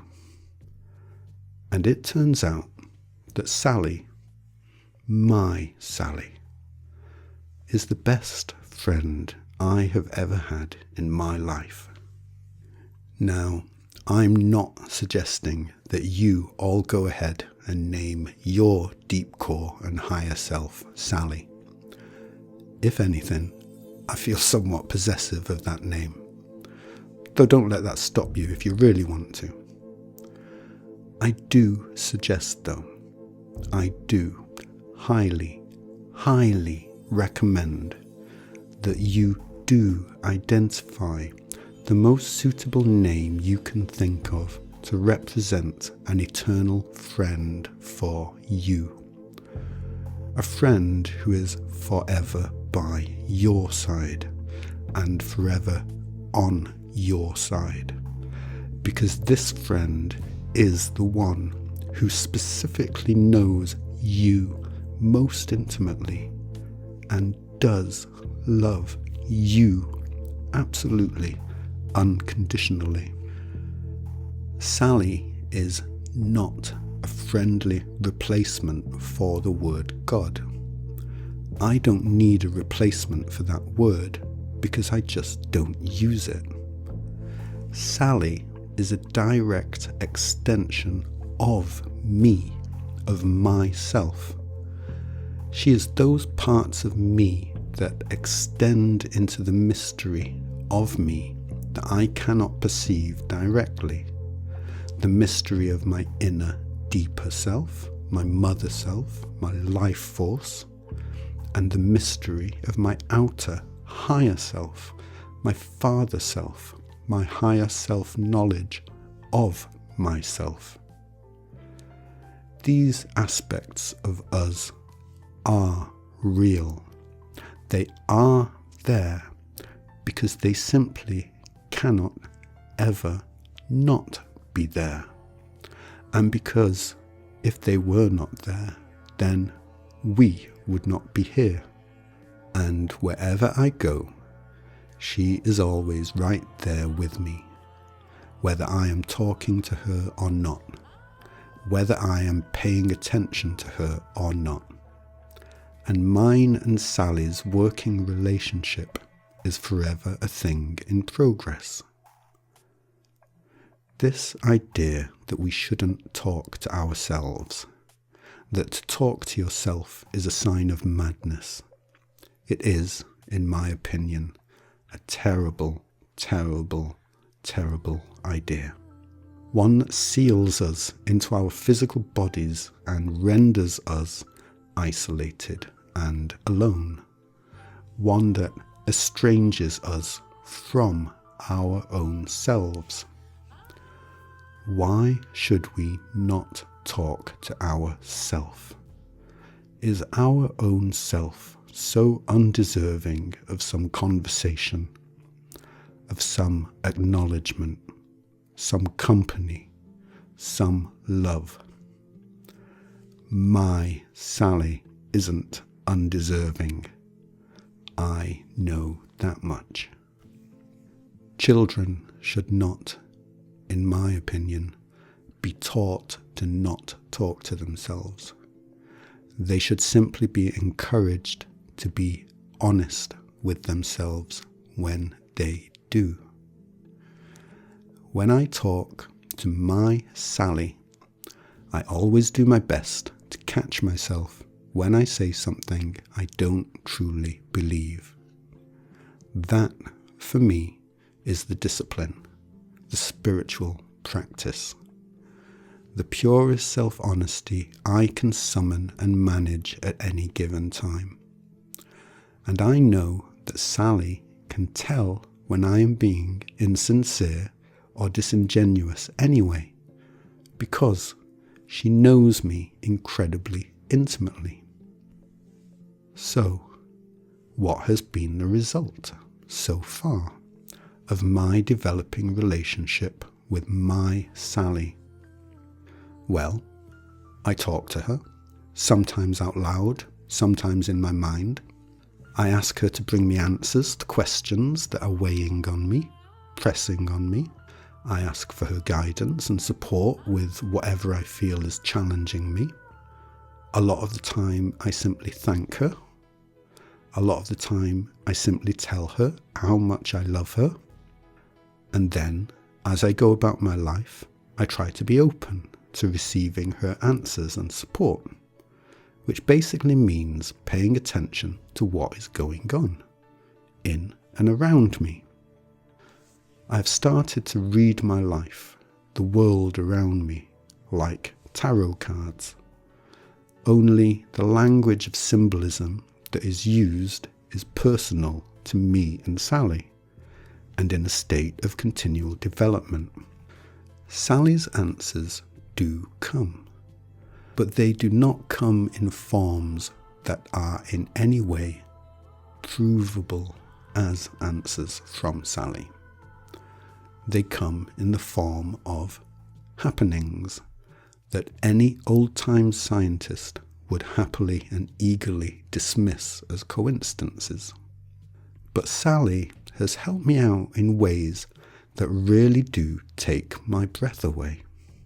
And like all truly good friends, she doesn't always give me the answers I'm hoping for, nor does she always give them to me as quickly as I would like.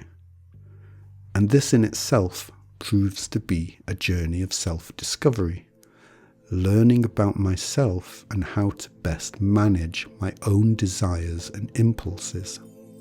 I'm not saying my relationship with her is free from frustration, that it is some ongoing, sublime and serene state of grace. But we do have a laugh together and a cry from time to time. She is inhumanly patient with me, and I try to be as patient with her as I can. It's a growing relationship of good faith, and she knows I try my best. Because I do. Yes, I stumble like a child learning to walk. Because I am a child learning to walk.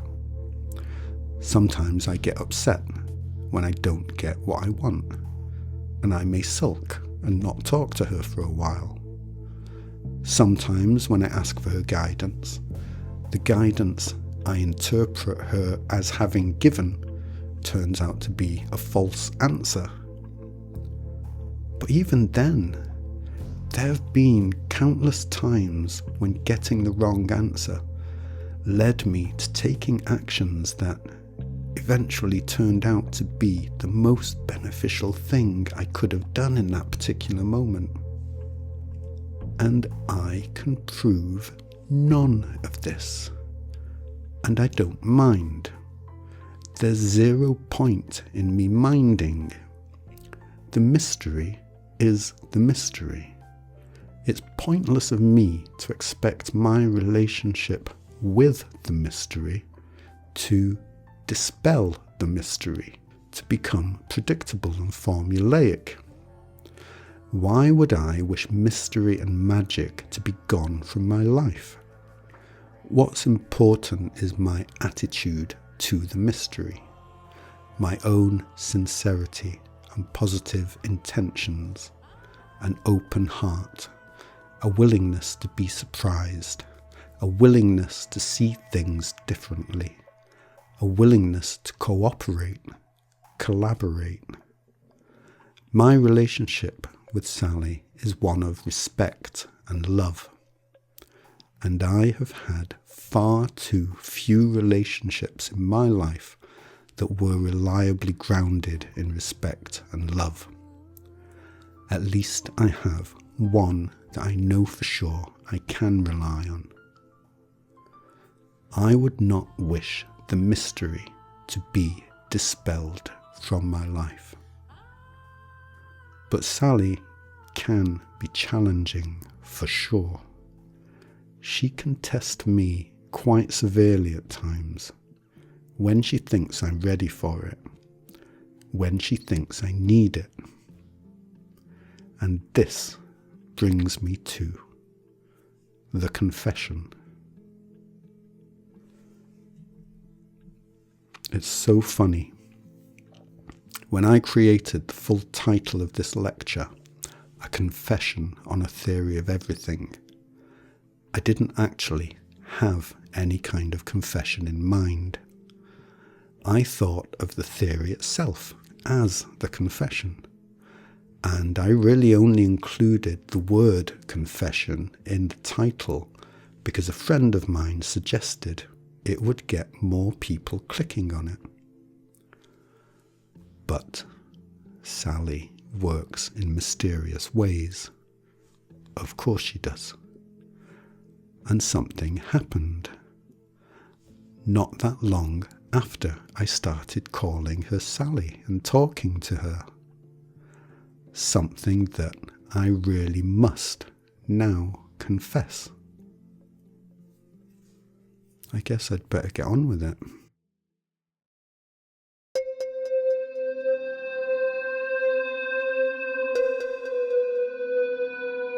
It was back in 2020, after I had written the scripts for Proof of Nothing and Proof of Something, and just as I was starting work on recording the voiceovers and editing the videos, Sally started to give me messages. Well, it was one message really, but she had to keep giving it to me over and over again in a different form each time, because it was clearly a ridiculous message as far as I was concerned, and I could not take it seriously. I literally did think she was just joking and having a laugh with me at first, but she just wouldn't quit. And at some point I had to start at least considering it. The message was this. Sally was telling me that I am the one who was once here before, in a previous human life, who is commonly referred to as Jesus.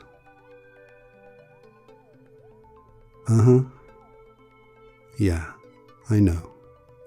That's all my credibility blown in one single sentence. See what I mean about the mystery challenging and testing you when it thinks you're ready for it, when it knows there's an open line of communication.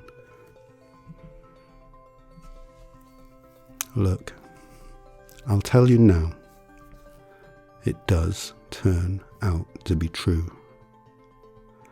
Utterly, unprovably true. And this is not like any second coming that any of us, least of all me, would have imagined.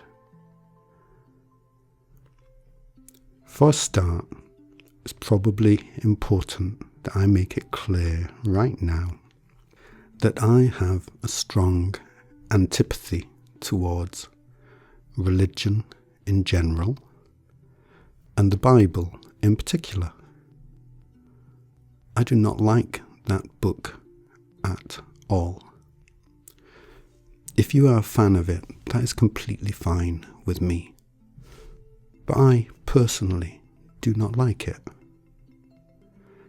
And considering that those people who really have been looking forward to my return are those that are fans of that book, it would seem that I really have my work cut out for me here. What are you doing to me, Sally? What are you doing to me? As I say, this claim I'm making here, it is utterly unprovable by any empirical method. I'm not going to list the long string of various happenings that eventually led to me being convinced. It would be a waste of time. Each and every one could quite easily be dismissed as a simple, good old coincidence, regardless of the astronomical odds. Better, I think, if I just get on with what I wish to say here, and if you simply keep watching and listening, even if only from a morbid sense of curiosity. I hope you'll stay with me to the end. Okay, good. So, who on earth am I to be making such a claim? Have you ever been in one of those situations where your nervousness to do a thing makes it so that you'd really rather just not do it? But you absolutely know that you just cannot not do it. That's who I am.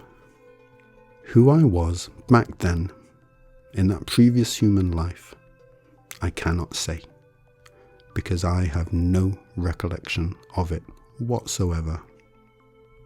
But Jesus now is an archetype, while Yanto is a man. We do not need the living embodiment of a pristine archetype. You may possibly wish for that, but it is not what you need.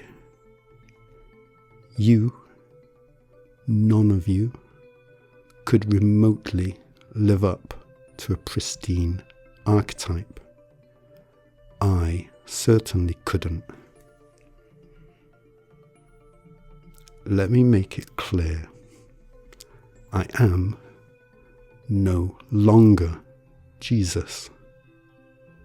I was him before he was turned into an archetype that none of us could ever possibly live up to by my inclusion in a book after I was safely off the scene. I am not the one who returns surrounded by a halo of divine radiance, the one who performs miracles of the superhuman, superhero variety. And I do not come accompanied by a host of angels. I am far, far superior to that image, because I am a real human man. And what else but a human being, a fully idiosyncratic and standard human being who experiences the same aches and pains and doubts and vulnerabilities as everybody else, who can explain your lack of need for apotheosis at all, because you are already the one I am. Does a world full of human beings need? What help would it be to you whatsoever to have a golden God being appear from out of the clouds and drug you with his palpable aura of perfect love, so that you wouldn't have to achieve that level of love under your own steam? We don't get off so lightly. Certainly not me. Apparently, it is my task here to live as a living example of what any real living human being who knows they are the one I am lives like. Not so you may sit back and applaud me, but so you may be inspired to get on with it yourself. I am not Jesus. I am Jesus plus. I am not Jesus. I am Yanto, and Yanto is Jesus plus 2,000 years of expansion. I am Ian Moore, because more is exactly what we need and desire. You may cast the charge of delusional at me, and that is fine. You needn't listen to me. You may not cast the charge of arrogance at me. I have already made it quite clear. I am here to tell you that you are the one I am. After that, the mysterious role of Jesus is a fleeting blip in the eternity that you are. So, consider me delusional, and I'll tip my head to you. Consider me arrogant, and I simply know you're thoroughly incorrect. We, our individual selves, we are eternal for the reasons I have already explained, and we have each been here many times before. My return here right now, just like this, is by our own design. So, I'm the one we get. And I highly recommend that we make the best use of me, because our goal here now is not to leave here. Our goal is to successfully be here now, coherently together, in full recognition of who and what we all are, together, in our differentiation from each other. I am a fully idiosyncratic human being, as lacking in attributes as I am abundant in them, just like you. It is entirely essential that I am so. Nothing else would do. No glorious super being would cut the mustard for what we need right now. You can see the sense in that, because it is pristinely self-evident. I am what we get, and it is good.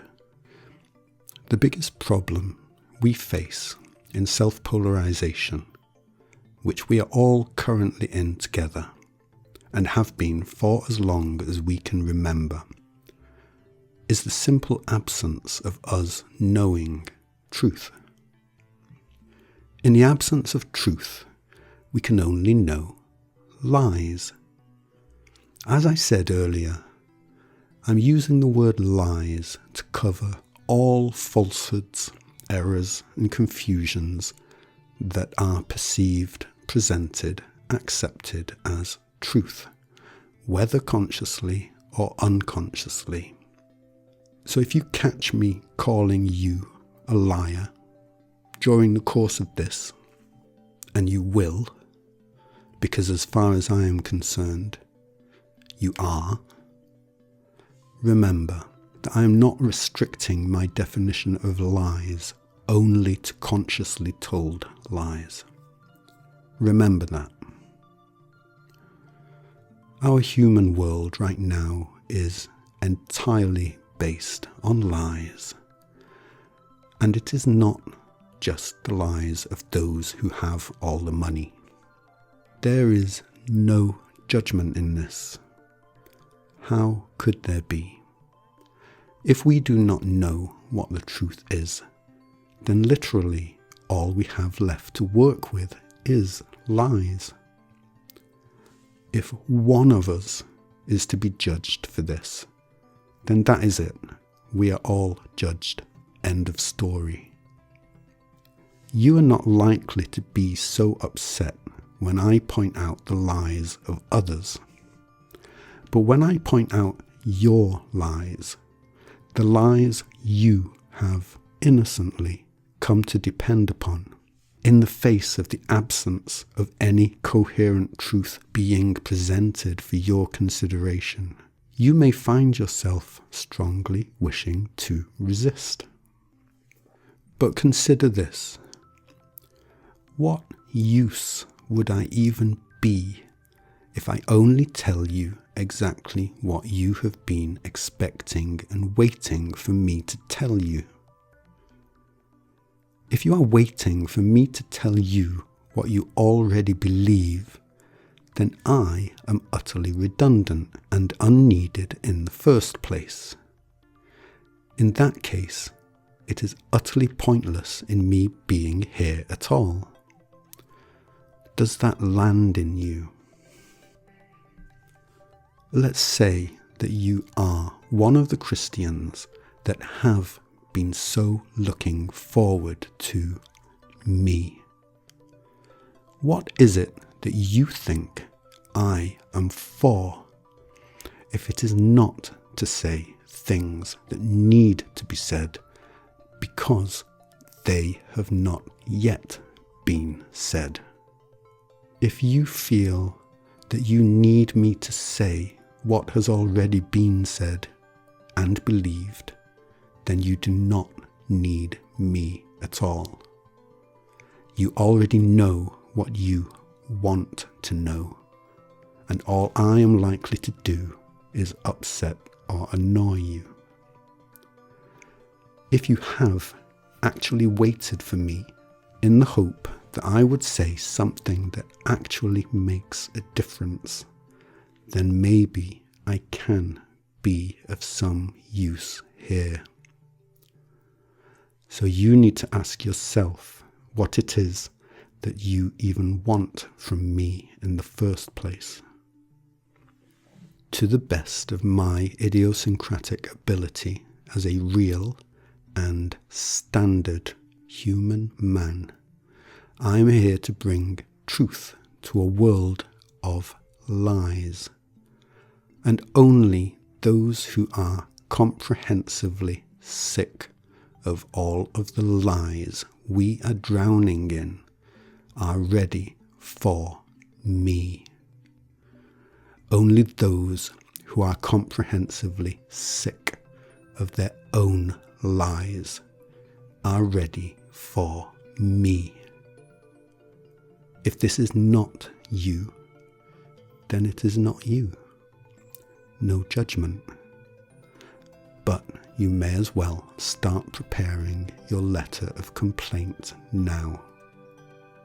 But let me make one thing clear. In a world of lies, in which we so frequently feel lost and powerless, in which we seek to find the best power moves for our own selves that we can find. Actually finding out the truth is the greatest power move you can gift yourself with. You can be a beggar on the street. You can be Elon Musk. You can be the shadow controller of the entire world, and still taking the opportunity to know what is really and actually true is the greatest of all possible power moves for you, for anybody. Allowing yourself to know what is true is, at one and the same time, both the greatest power move you could make for yourself and the simplest of courtesies to your own self. How could it possibly not be? We are living here together in a world built upon lie, upon lie, upon lie. Can you look around and see that? Many of you, I know, have already seen that. It is not difficult to see at all.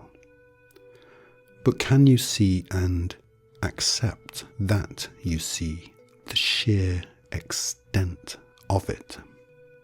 And can you see the thing that is perhaps the most challenging thing of all to see? Your complicity in it. You have seen how our world appears to have gone particularly crazy in recent times, yes? I think you probably have. And it is very easy for us to view this increasing unfolding of madness in the human world around us as a problem that has been caused, perhaps even engineered, by others. Elite controllers, crooked politicians, industrial corporations, secret societies, and so on and so forth. And little seems to get done about it beyond protests in the street and indignant podcasts. Just what is happening with our poor old world and its own escalating craziness? It really has become a ride we are all wanting to get off. Yes, you can probably expect me by now to put it down to self-polarization. But we have been in a state of self-polarization all along. So why is it that everything seems to be coming apart at the seams so intensely now? What is the precise nature of our problem here, and just what can we expect to be able to do about it? I'm going to have to share a personal story with you now. Please stay with me. If any of you are feeling impressed by my confidence, the confidence with which I am asserting my claims, and I hope at least some of you are, because I'm impressing myself. I spent over 50 years here as an easygoing guy who generally bimbled about the place, letting people have their way. Just know that I have had to go through the worst time of my life over the past 2 years, but especially over the last 2 months, to get to here where I can speak with confidence. It has been thoroughly shit, in a way that has been on top of all of the kinds of shit we have all been having to face together lately. I now understand that it has been essential to our plan, our design, that I go through the awful shit I have recently gone through. But I didn't understand at the time why I had to go through it. At the time, it was just an overwhelming and traumatic experience. The kind that tarot readers refer to as a tower moment. A tower moment is when your world comes crashing down around you, so that something more coherent can be built in its place. I had a tower moment that turned my world inside out, precisely so that I could give us all, a tower moment that turns your world inside out. Understand, you need your world to be turned inside out because it is already inside out, upside down, back to front, and it has been for as long as you can remember, every single one of you. You need your world turned inside out so that it is no longer inside out. So, what happened to me? This is a little tricky for me, simply because I do not wish to name the specific people involved or give clues as to who they are, because those details would be a distraction from what really matters here. It is not at all about the specific individuals involved. It is about something shocking happening to me that I then realised is happening to us all. What I found myself on the receiving end of, we are all on the receiving end of, even those we might label as the perpetrators. What I experienced was a great betrayal, and it seemed to me at the time to come right out of nowhere. But that was only because I had never suspected that it was already there and going on all along. As I say, I'm going to avoid the specific details, but essentially what happened was that I discovered that there were certain people in my life who I thought of as being people who cared about me because they told me they cared about me, and I genuinely believed them, who were in fact targeting me with what one might describe as black magic. There were certain people in my life that belonged to the occult tradition, who practice occult rituals and deal in spells that are intended to influence others without their knowledge, to the benefit of the spellcaster and at the expense of the target. It sounds, to me at least, like something out of a B horror movie. But it happened to me. I began to suspect because Sally started to send clues my way. And so I watched and I waited for some substantial kind of proof. As I have said regarding my communication with Sally, it is not always so certain that my interpretations of her messages can always be relied on. So much depends on my own emotional state and my state of mind. The more centered and grounded I am, the clearer our communication tends to be.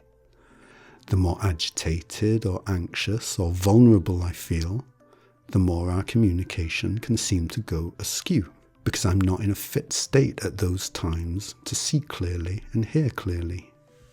We all know, to some extent or other, how good we can be at hearing just and only what we want to hear, seeing just and only what we want to see.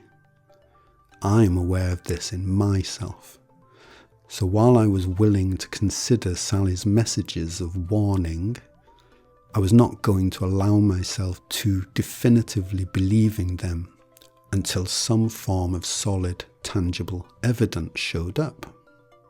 The evidence did show up, and it was more solid and tangible than I would have wished for. Now, regardless of whether one puts any stock in the potential efficacy of things like black magic spells or not, I trust that you can understand the pure level of shock at the psychological level alone of discovering that multiple people you care about and who you thought cared about you are in fact actively working against your well-being and happiness behind your back in collaboration with each other, and that this is and has been for a long time an ongoing thing, an ongoing activity, an ongoing project of theirs, an ongoing way of life for them, that they have been at it for years and years. Even if such things as spell work were to be shown as completely ineffective nonsense, the very fact of discovering that people in your life are behaving this way to you is more than enough to turn your world upside down, inside out. If it really isn't something you can imagine, I can only ask you to take my word for it. It is fucking awful. To put your own trust in being a trusting soul, and to have that trust betrayed in such a comprehensive and definitive way. It's a fucking awful experience. After a specific event brought everything to a head for me, I did go through a horrific dark night of the soul in which I blundered off into the local woods to hide myself. I was far from coherent, had no idea who I could trust anymore, and my communication with Sally, when I most needed her, it was all over the place, because I was in no fit state to maintain coherent communication with her.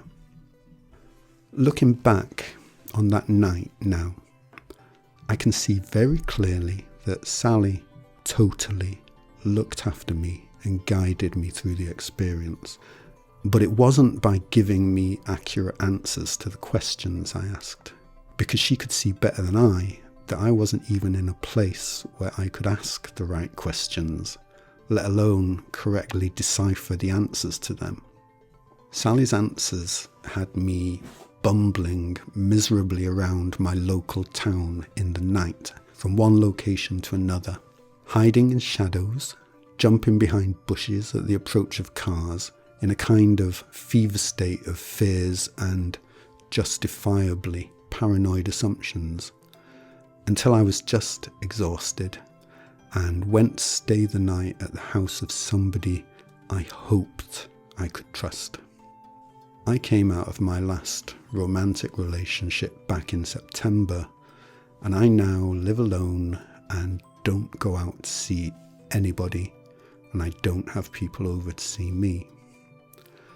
I went from being a man who felt he was a generally liked person in his community to being somebody who suspected he might actually have a handful of genuine and true friends in the world, if only he could work out which ones they were.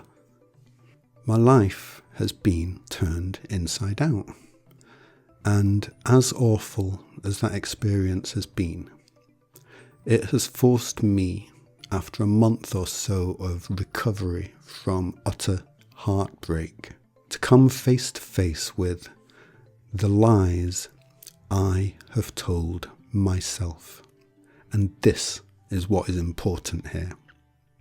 I've never been a lover of conflict, and that is a virtue to an extent. But it is also a thing that can be a dancing partner of cowardice. The avoiding of conflict to such an extent that one will simply believe what others tell them because it just makes life smoother and easier. To discover that others have lied to me has been heartbreaking. To discover just how much I have lied to myself in so eagerly accepting the lies of others. That is a form of heartbreak that does actually turn into self-empowerment if one proves able to face up to it squarely, stand up for oneself, and yet not simply become overtaken by rage and the desire for revenge. Without telling you the exact words I used, my response to these people, once I'd come back to myself enough to give them a response, essentially amounted to, look, I've seen what you have been doing. Here's the proof that I have seen what you have been doing. Stay the fuck away from me from now on. Thank you. I had lots and lots of moments when I wanted to do much more than this, but I'm really glad that I didn't. Sally warned me against revenge, and I knew anyway that it would be a dreadful mistake. I give them as little of my mental and emotional energy as I can. It's not always that easy, but that is a dance I dance with myself. I am not some glowing God being that is perfect and perfectly bland and sterile in my love. And I would be no good to you if I were. Yes, I am the one I am, just as you are, just as they are. But I'm also a fully idiosyncratic and standard human being, just as you are. What happened to me here is a microcosm of what is happening throughout our world today. And I had to live through it and recover from it in order to see why I had to go through it as I did. At first, I decided that my former friends were part of a cult because they engage in occult practices. I didn't know what they call their cult, so I named it for myself as the Cult of Lies. But as I recovered from the experience, I began to put two and two together, and I no longer call it the Cult of Lies. I now call it the Culture of Lies. And it is the culture we all live in, all around the world. This is not the first time some poor innocent sap has discovered that they have been targeted by people they thought cared for them, but in truth turned out to be part of the occult tradition. This happens frequently enough for the tradition itself to be generally unconcerned about it. The occultists have their methods for managing such situations. But there is one situation of this kind that they have never actually faced before and cannot even comprehend, and that is being discovered by somebody who understands this. This has never happened before in our shared human history because nobody, neither innocent sap or full-bodied occultist, has ever understood this before, not fully, not like I do. So this situation simply was not possible before or even imaginable. Remember, you can be the greatest expert of anything at the human scale of complexity, even an expert in the occult tradition. But if you do not understand this core truth, you do not understand anything about the thing that you consider yourself to be expert in.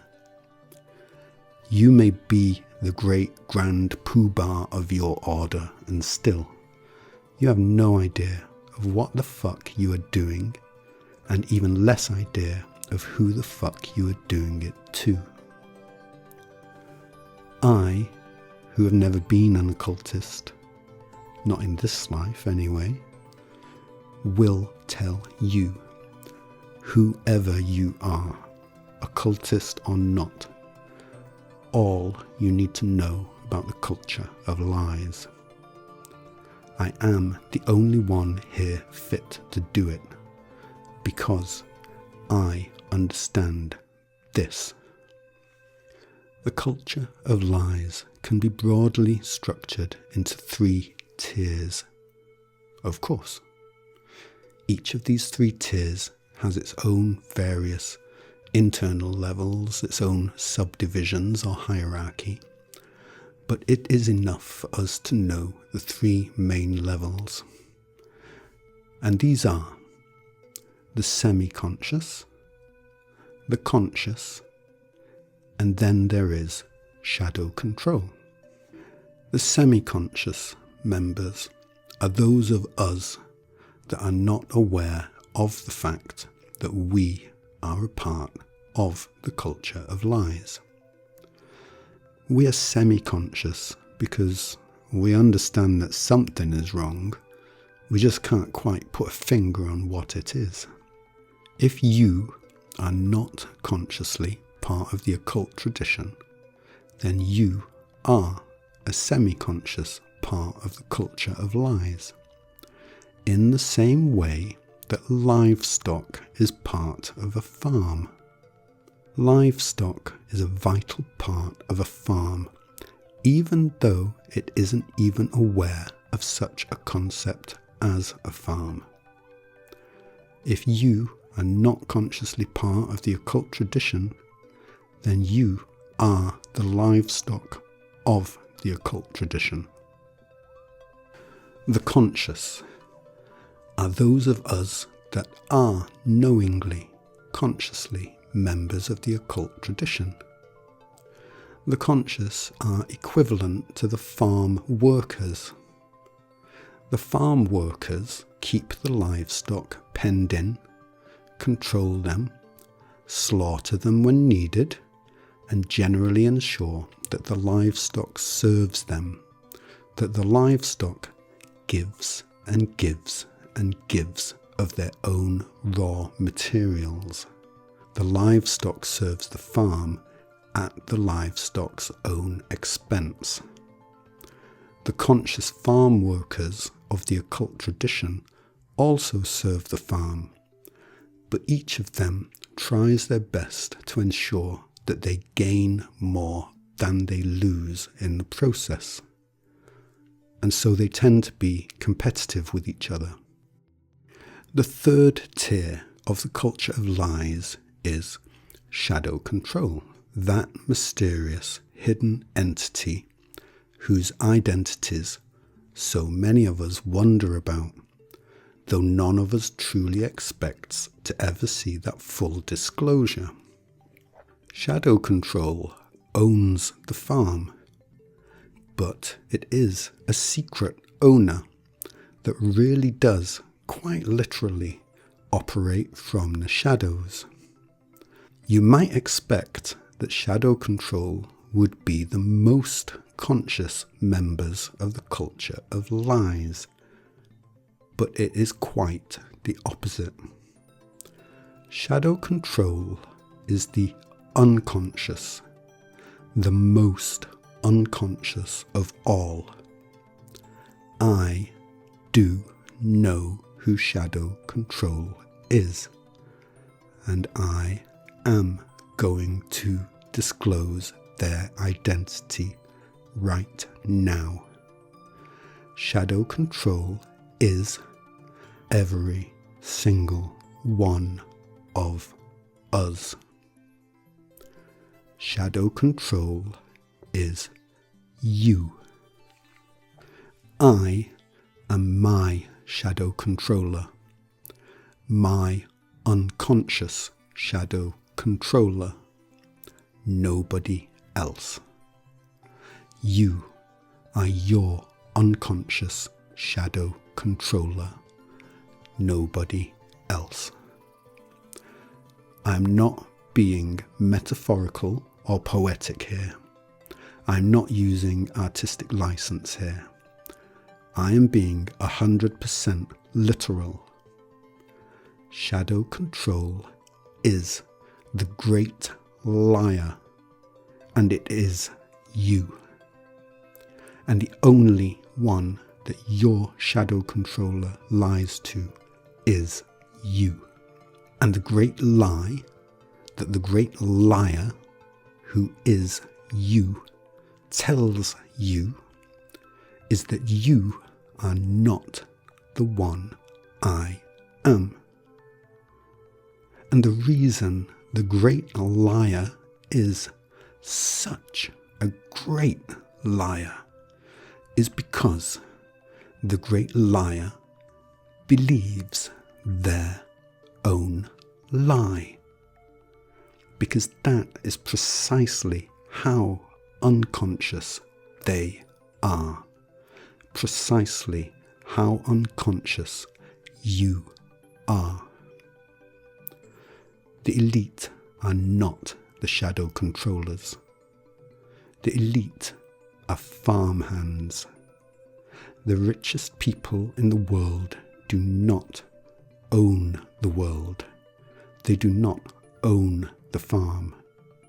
They are consciously farm labourers.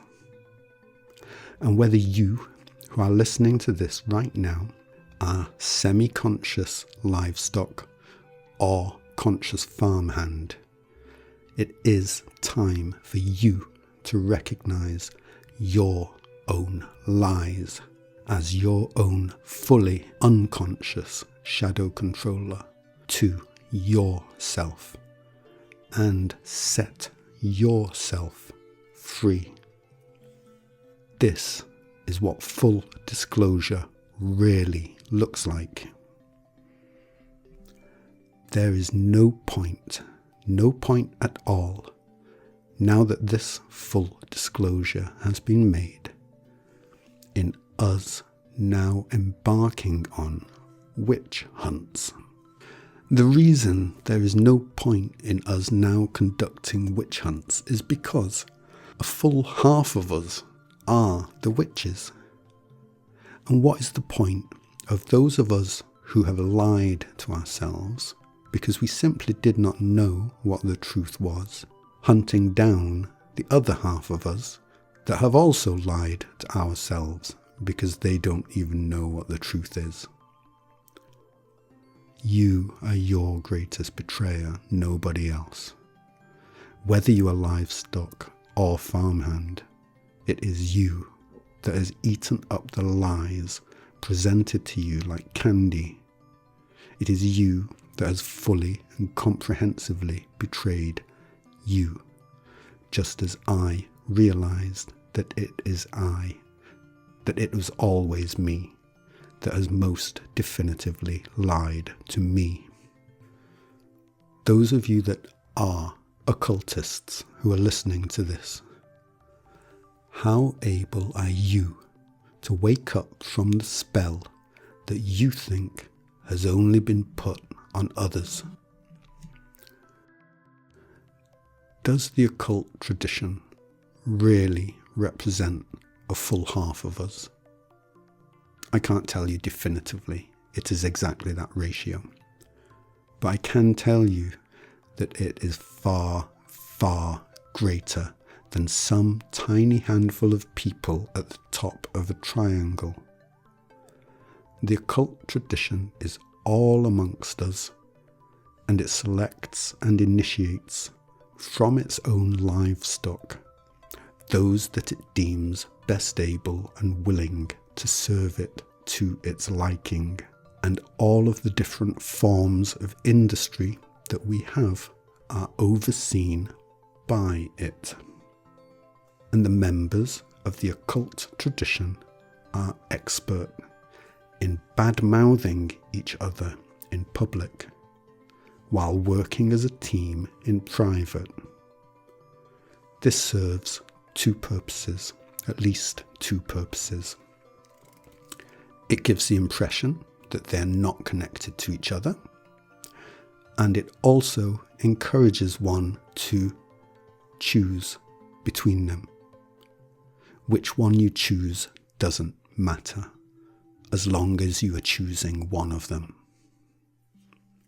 Once you become sensitive to these kinds of tactics and strategies, it can be truly heartbreaking to see how they are employed everywhere, all through our society, all around the globe. You see, the thing with culture is that it propagates itself. We tend to think of culture more as things like arts and traditions, and less as a bacterial culture growing in a petri dish in a laboratory. But our culture of lies is everywhere, all around us and inside us, and it has a life of its own. It doesn't need the rich people.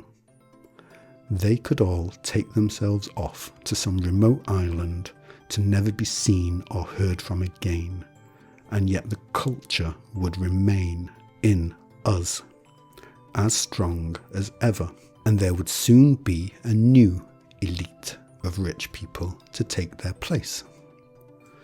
The culture of lies was not consciously designed by the rich. They are just the ones that are most thoroughly riddled with it. The richest people in the world may well believe that they control the culture of lies, but they don't. It controls them. The culture of lies is not their culture. It is all of ours. And the more unconscious of that you are, the more effectively it controls you and feeds off you as a piece of livestock. The true solution to this hideous self-polarization of the human collective, this hideous farm life, this culture of lies that we ourselves have created, is not witch hunts. The solution to the culture of lies is telling ourselves at last the truth. When a field full of sheep suddenly stop seeing themselves as sheep and stand up and recognize themselves and each other, individually and collectively, as the one I am, the farmhands that are watching over them are surprised and find themselves helpless to do anything about it. But they have nothing to fear, because the former sheep who now recognize themselves truly also recognize the farmhands as their own self.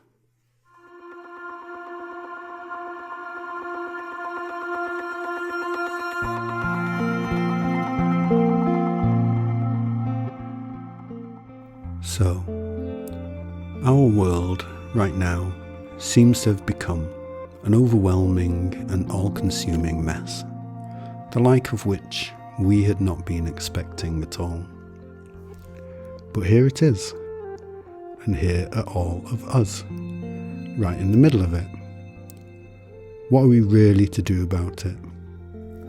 My advice that we stop lying to ourselves, while profoundly good advice, may not seem sufficient in the face of the scale of the sheer madness of this modern world of ours, the extremity of our own self-polarization.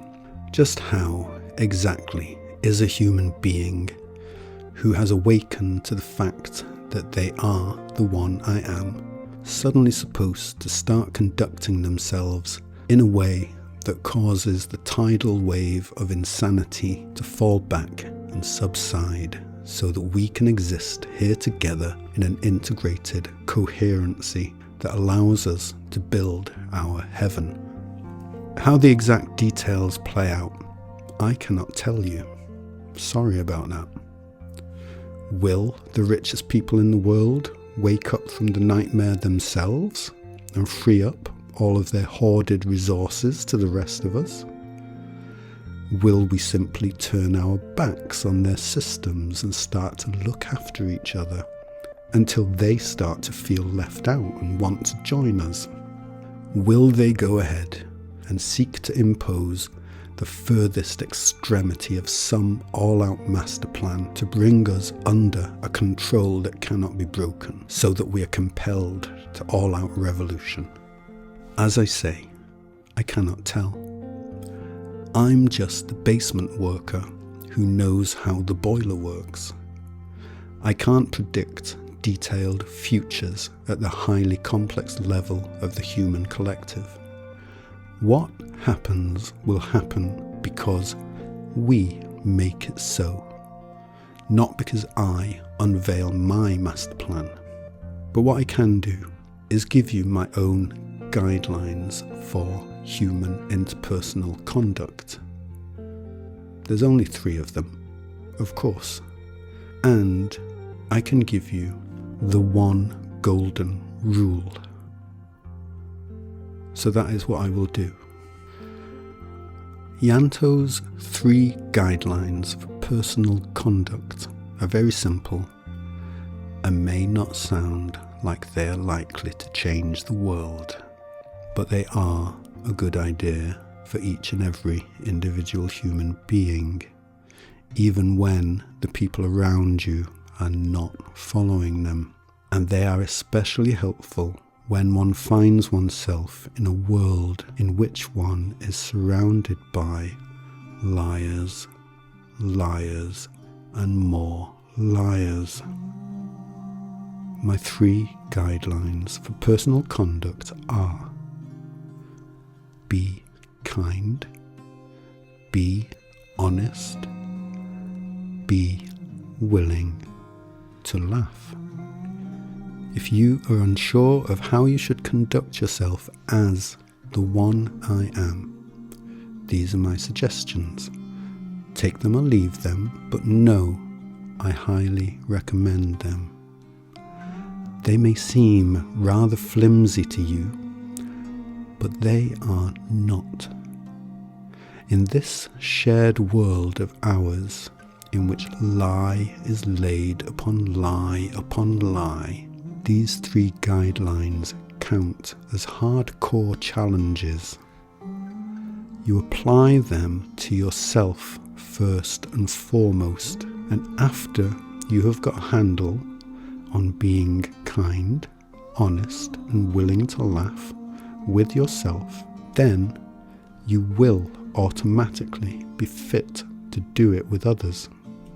If you are still worried that these 3 guidelines will not be sufficient given the scale of the global problem, worry not, because there is also the one golden rule, and this one really does sort out all of our shit. Now, like the pirate's code, the one golden rule is not a commandment. It is also really just a guideline, because we are the one I am, and nobody can command us. because there is nobody else to command us. But the one golden rule is the very best guideline you are ever going to hear. It is said that Moses came down from the mountain with 10 commandments, and those commandments have singularly failed to prevent us from reaching the grotesque state of the world we find ourselves in right now.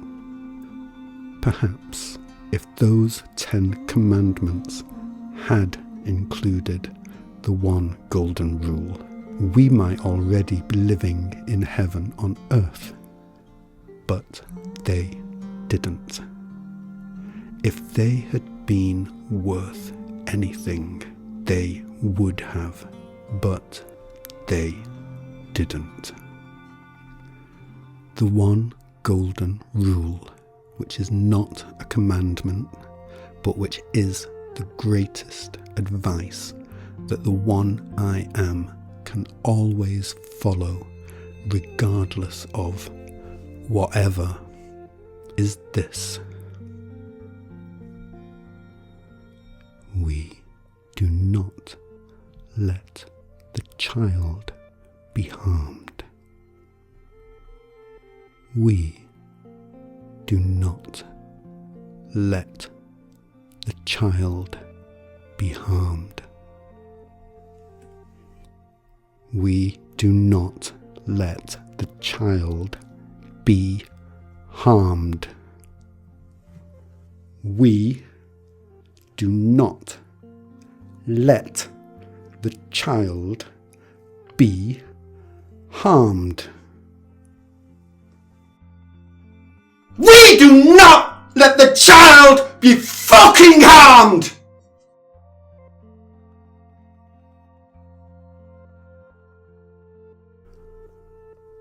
Follow that one rule, my friend, regardless of what others do. Follow it like your heaven depends on it, because it does. We look after our children because they are the child. We look after ourselves because we are the child. We look after everybody else because they are the child. Okay, good. So let's talk now about evil, morality, and love. Evil. Evil is a real and actual potential quality. And according to my definition, evil is the willful harming of another. This is something we are all capable of, and which most of us have committed in some shape or form to one degree or other in our life. Like all qualities, evil has its own spectrum, and evil has its own range, from very mild, barely perceptible, to extreme.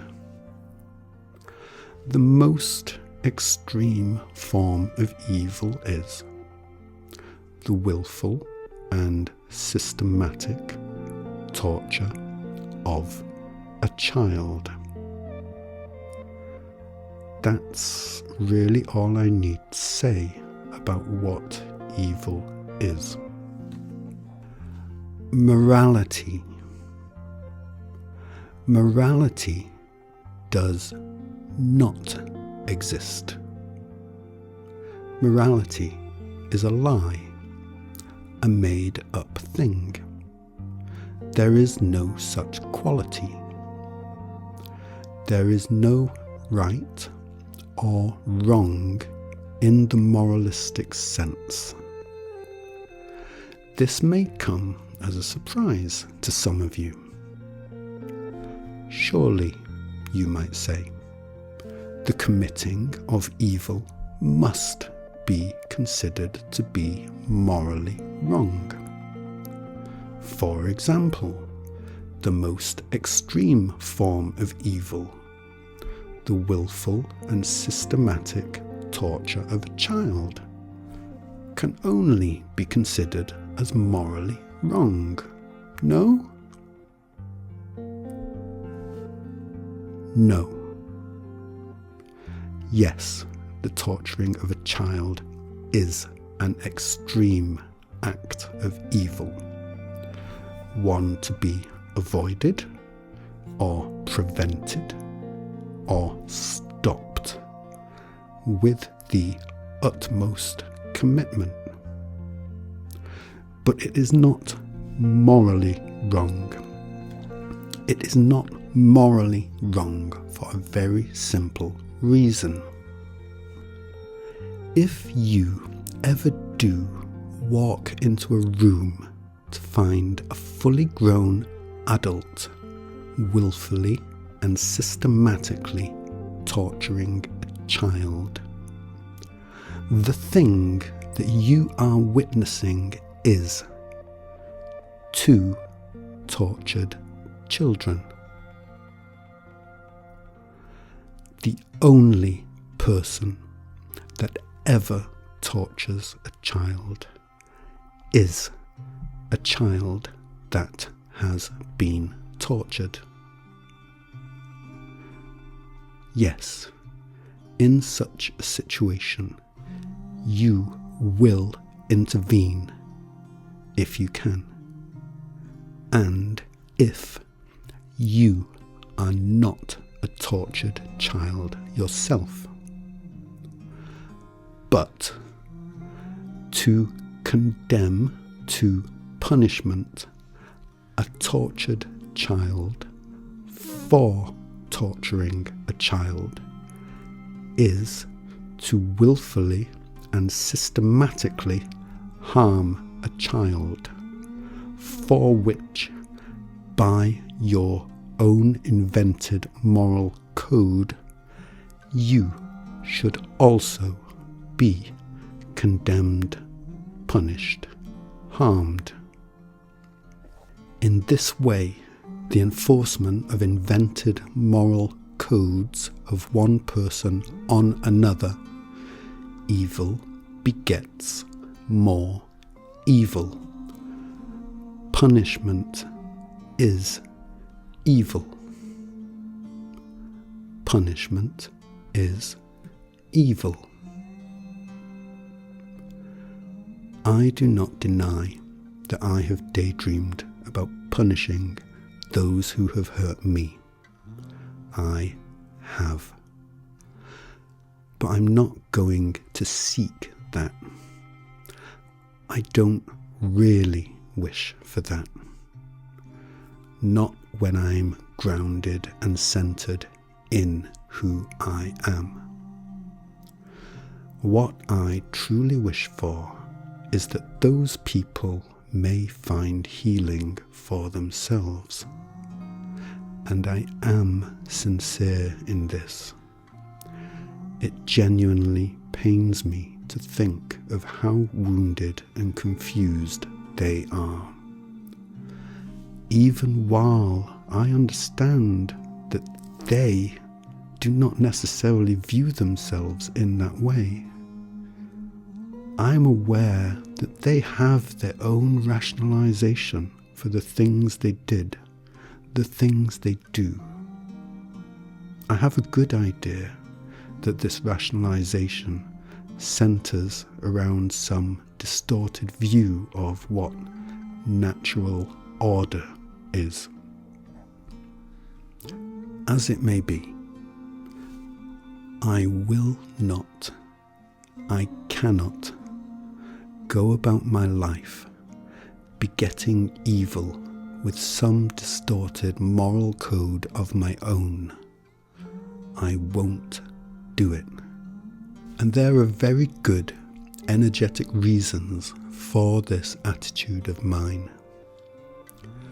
For some people, the concept of karma is a bunch of nonsense. Bad things happen to good people is a common refrain. But karma is a real thing, as real as hearing the echo of your own voice in a cave. Firstly, as we have already covered, there are no good people, morally speaking, and there are no bad people. You are not a good person. You are not a bad person. You are the one I am, and good and bad simply doesn't come into it. But what you send out does come back to you, and it does come back amplified. The reason that the workings of karma can be mysterious is because there is so much more to each of us than we realise, and because of satellite delay. There is so much more to us than we realise because we extend back through time far further than we can actually remember. We also extend far further out into the living unified field than we can perceive. Our higher self, our farther self, is etheric, and as we know, the ether is simply too fine and too fast for us to perceive directly. So, as a being, you are a mystery to yourself. If you think that you know yourself fully simply based on what you know your current physical body to have experienced, done and thought, then you are just incorrect. You're just wrong. You can take my word for that or not, as you see fit. Satellite delay comes into the picture of karma for the simple reason that it takes time for what you send out into the field to reach its furthest most point before returning to you. And these time delays can vary massively. But the entire functioning of the field is based on sending and receiving. It may not seem logical to you to hear me say that every moment of your life that you experience, including everything you see and hear about the entire world in general, is a direct and infinitely and intimately detailed return to you of what you have put out previously. But it is not logical that it could be anything but. It's just that you are such a massively greater being than your human self can comprehend. And so the mysterious workings of karma really just need to be respected as the significant aspect of the mystery that they are. Trying to calculate precise predictions of the behaviour of the mystery with your mind is as much use as trying to calculate the precise details of a wave that you are surfing. It's much better to just stick to the basics and put out that which you would most wish to be returned to you amplified as much as you can, and then roll with the incoming surf as best you can.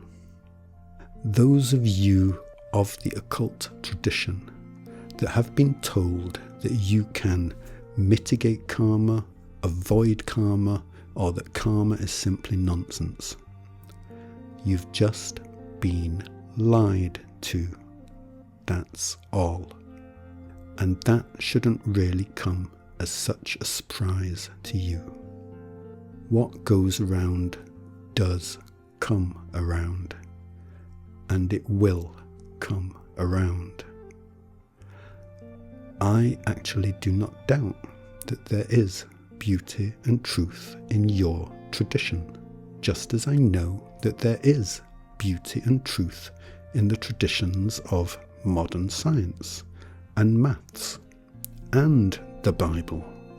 Nevertheless, the sooner you throw off the lies of your particular tradition, the more coherent both your tradition and your life will become. It will just take something of a satellite delay. And remember, the longer it takes for what you have sent out to return to you, the greater will be its amplification. Okay. Good. So, what about this thing called love? It has been said by various hippies and love enthusiasts that all is love. This is a lie. I'm sorry, my fellow hippies, but it is a patent lie. All is not love. We only need cast our eye around us at our world right now to see that all is not love, not by a long shot. But love is a real quality, and love is just the best. That's all. Love is what we like best, because it feels the best, and it results in the best. To like something the best is what love is. And that is not complicated or difficult to understand. Love comes in infinite forms because love can only be specific to the moment and the context in which it is occurring. And this is fantastic. And the great living unified field knows it. As I said in the previous video, every value in the field simply wishes to feel better rather than worse.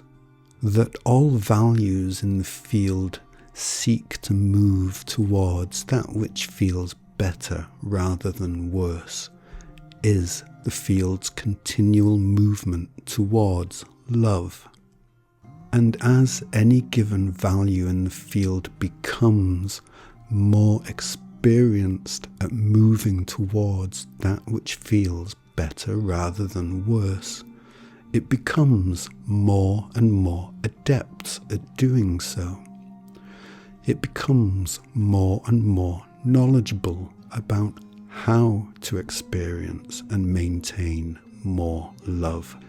As individual human beings, we are sandwiched between the love of our mother self, who loves us so much she cannot help but insist on our continued ongoing existence, and the love of our father self, who loves us so much because he has the greatest, most far-reaching and all-encompassing self-knowledge of us, of who we are, what we have been through, what we value and long for most.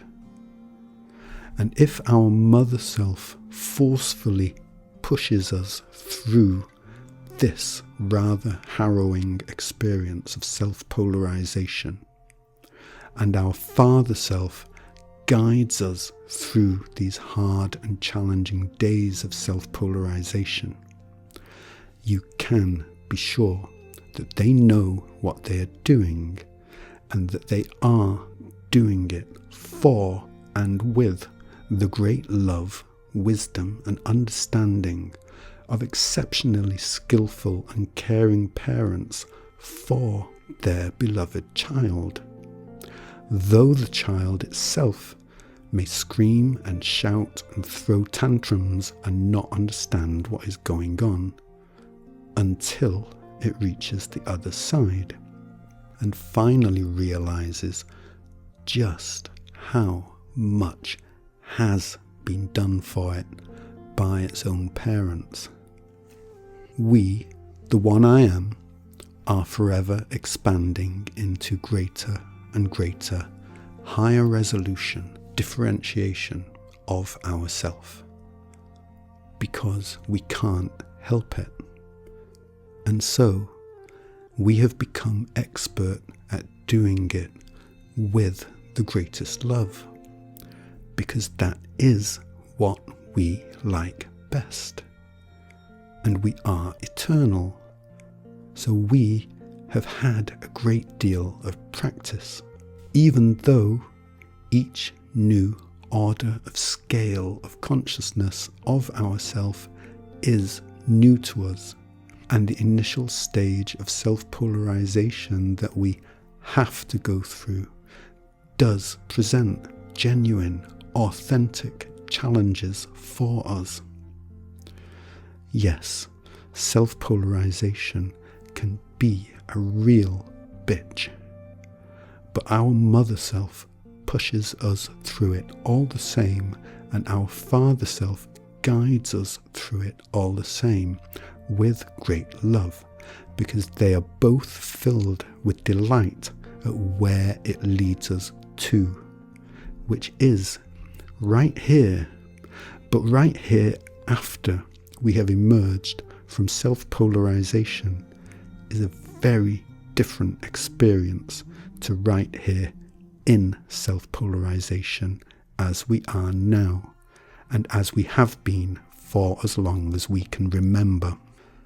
You may feel sick and tired of the hardships of human life and simply wish to get away from this world for some imaginary, easygoing and blissful experience in some heavenly other realm. That is completely understandable. But what we are doing here is finding and creating our own solution to the eternal quandary of the eternal one I am, which is the loneliness of the one I am. The one I am is all alone. There is only one of us here. And it is only out here in the human world, at the leading edge of our own self-differentiation, that we find our solution to being all alone. The transitions of self-polarization that we go through can be really, really horrible. But we are indestructible, and we always make it through. And the heaven that we design for ourselves on the other side of each transition is always something new to us, something richer and more joyful than the previous heavens we have left behind. And the artistry of the heavens we create for ourselves to enjoy is our artistry. And we are the great and consummate artist of eternity.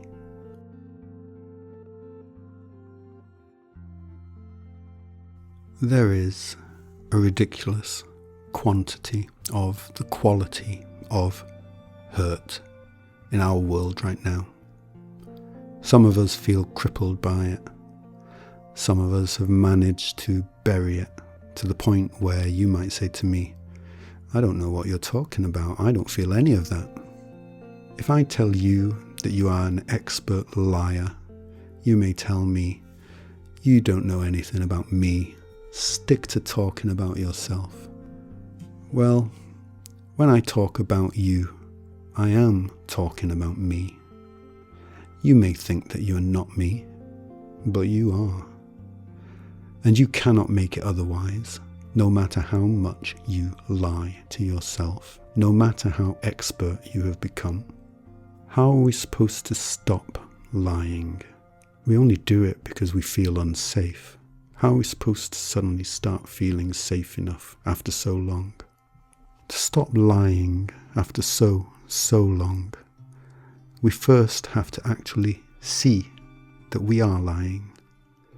And this requires a self-honesty that we, as liars, have sorely neglected.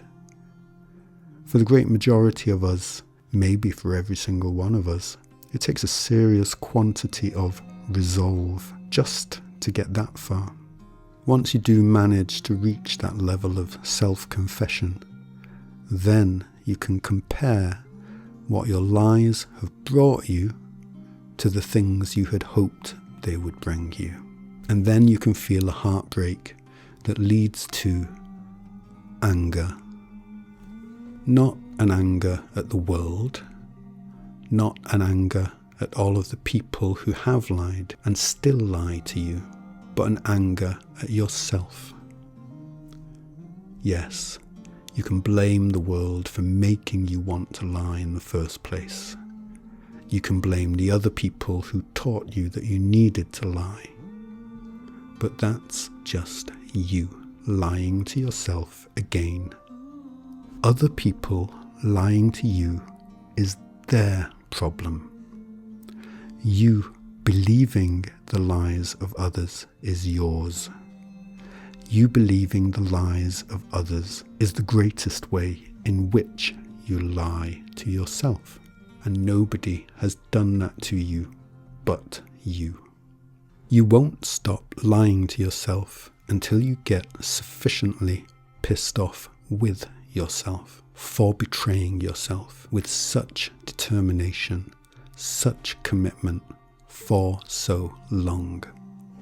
I could list my wish list for the changes I would like to see in this shared world of ours.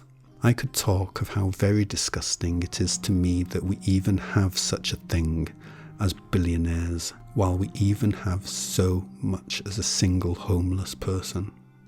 I could talk about the disgusting way in which we treat our beautiful animals. I could talk of how one of the simplest ways to address the damage we have done to our Mother Earth would be just to let the waters flow themselves clean. I could go on and I could go on. But that list would have no effect, not until you get angry enough at yourself to finally stop lying. And once you do stop lying, the list won't even be needed. All of that shit will start to sort itself out. It's the lies. It's the lies that are the problem. It's your lies that are the problem. All of you. Okay. Good. So, what next for me?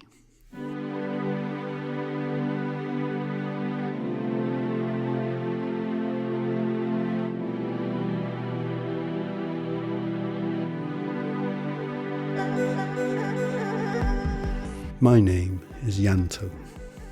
The name on my birth certificate is Ian Moore.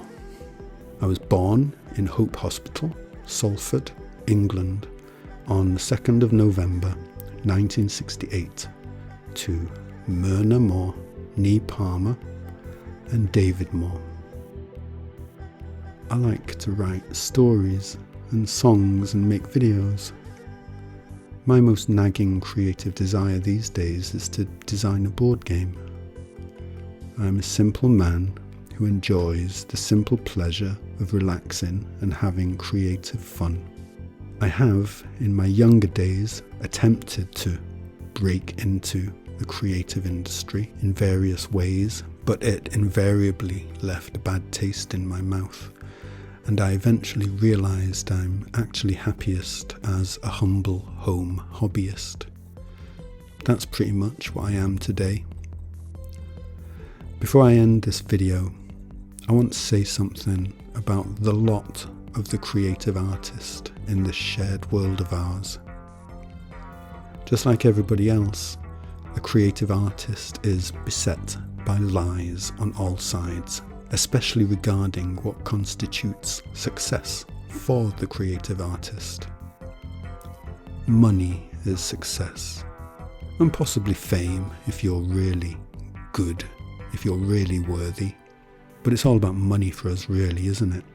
Money, money, money, money, money, money, money, money, money, money, money, money, money, money, money, money. So, according to our agreed upon measure of success, I am a distinctly unsuccessful artist. I'm so unsuccessful, I'm heading towards eviction. I can maybe squeeze one more month of living in this flat that I love so much. And unless something lovely happens, I won't even be able to continue as a humble home hobbyist. With that in mind, it's important to me that I do a certain something while I still have the resources and the internet connection to do it. I'm going to release my creative output into the public domain.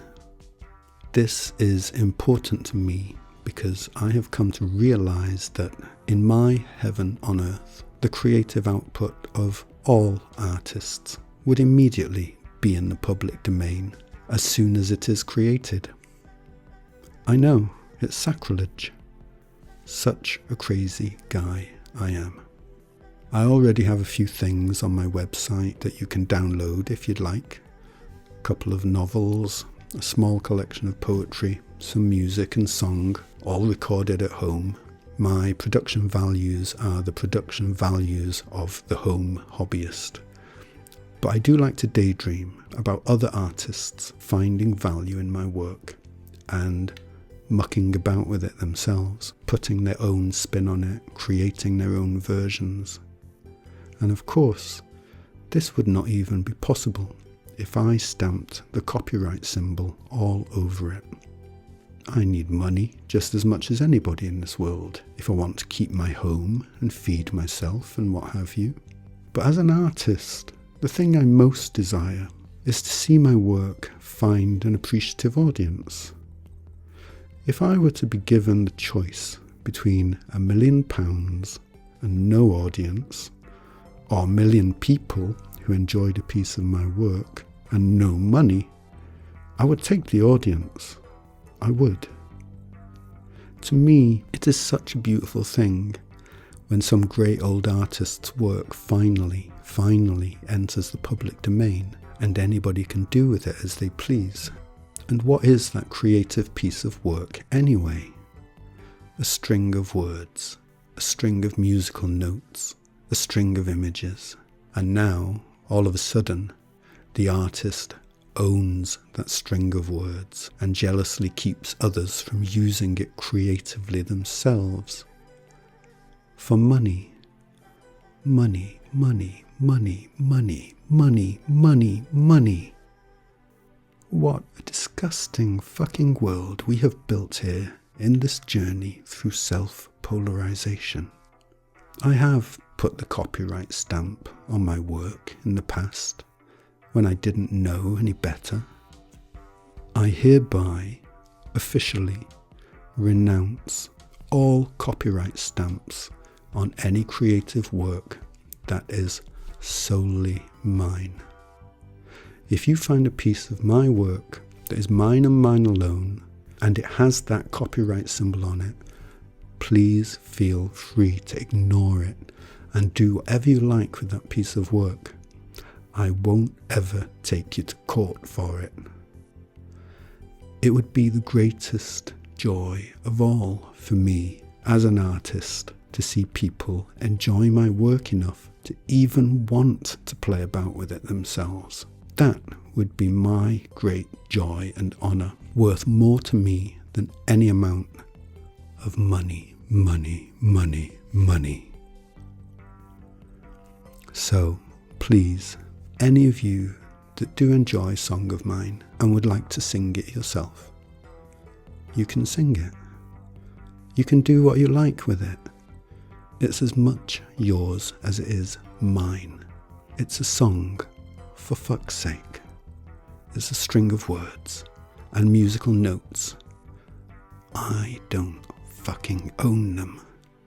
And I would love, beyond measure, to hear other people singing them without fear of being sued just because they actually enjoyed and appreciated them. An artist can make a living from being the artist they are without actively going out of their way to stop other people from making money out of their work on some kind of a principle, one of those moral principles. As an artist, you can make that precious money you so need and desire out of your work. What the fuck has stopping other people from making money out of your work got to do with anything? Other artists taking up your work and developing it further is the greatest compliment an artist can receive, and also the greatest promotion of you as an artist. Money, money, money. Industry.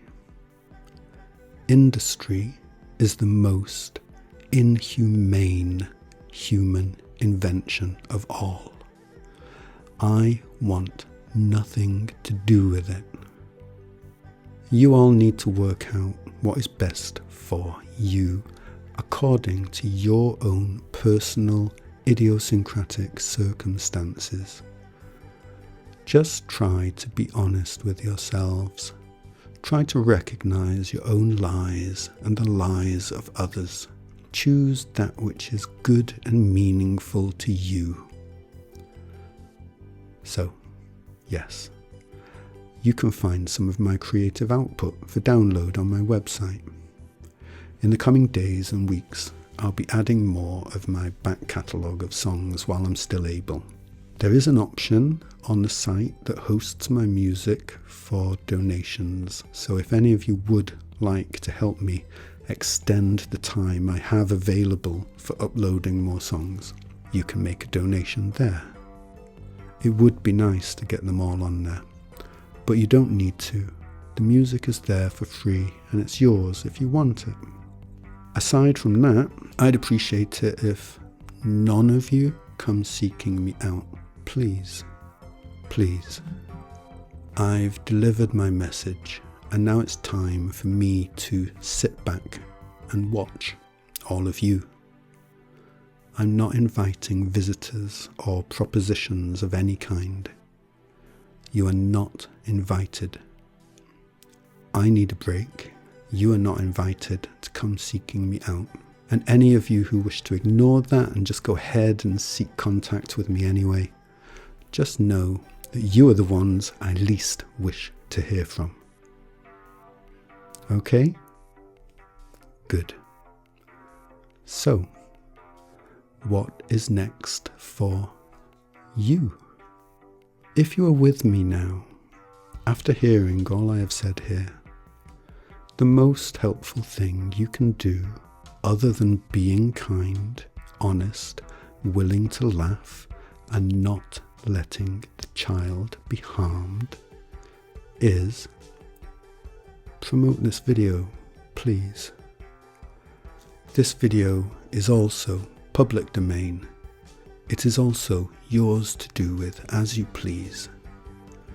At some point, I may put it on my YouTube channel, but I don't hold out any great hopes that it will reach so many people from my own channel.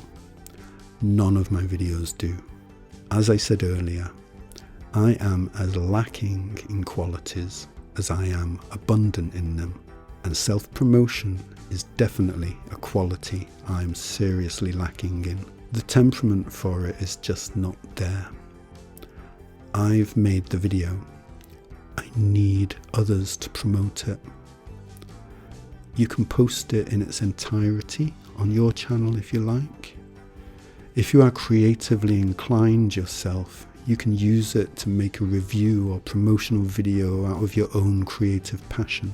I will include a download on my website for the voiceover on its own free from background music, so that you can edit together highlights and sequences of your choice without the background music being an impediment to that. I would love to see what the passion and creativity of some of you may do with it. Me handing this off to you is an important step, a necessary step. And so that is what I'm doing. I'm not going to be accepting invitations to go out into the world on any kind of promotional tours or anything like that. We have needed me to make this video, and it is made. What we need now is you stepping up in a way that is kind, honest, willing to laugh, in a way that doesn't let the child be harmed.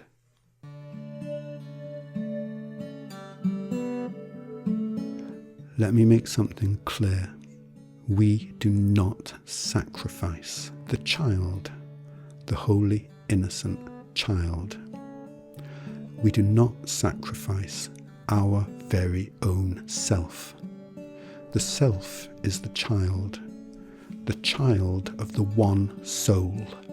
It comes from the one soul, is of the one soul, and returns to the one soul each time we go to sleep.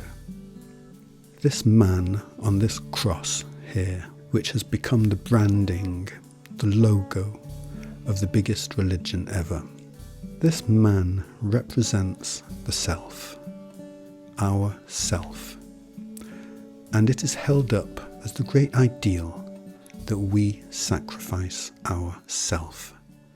It represents child sacrifice, and that is just what we have been doing for so long, sacrificing ourself, sacrificing our children, both metaphorically and literally. This is why the 10 Commandments have nothing to say about protecting our children. I am neither here to sacrifice myself or to be sacrificed by you. Protect yourself and protect your children, my dear friends. If you do nothing else, protect yourself and protect your children. And all children are your children.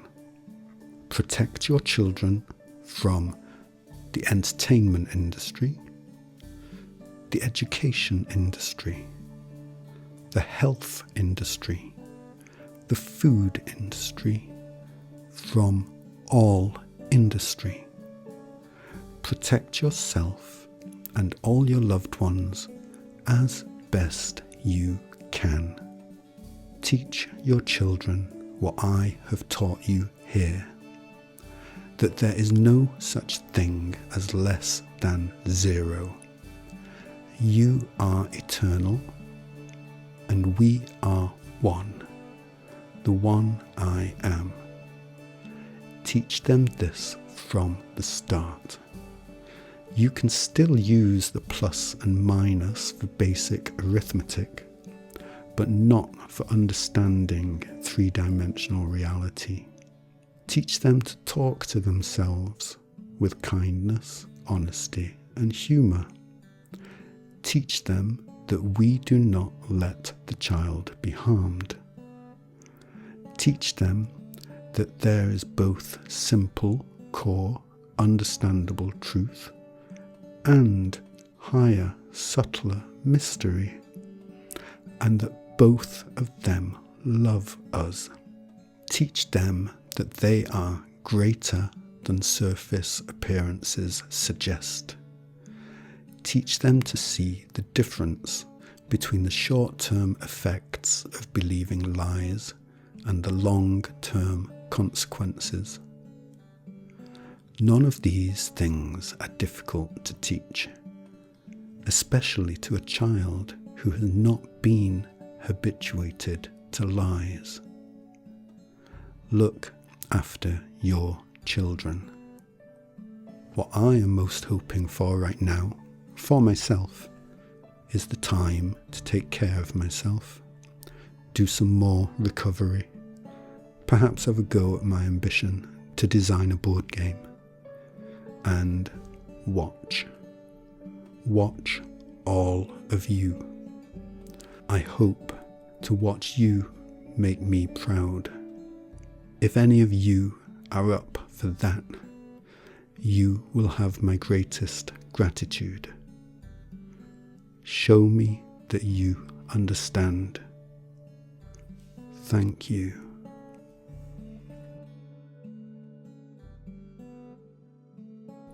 Understand this about the Holy Bible, the Holy Babel, the Holy Babel. That book which I was added to once I was safely off the scene. We wrote that book. And when we wrote that book, we were younger than we are now.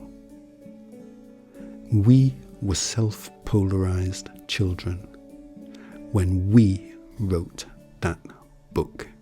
Even younger children than we are now.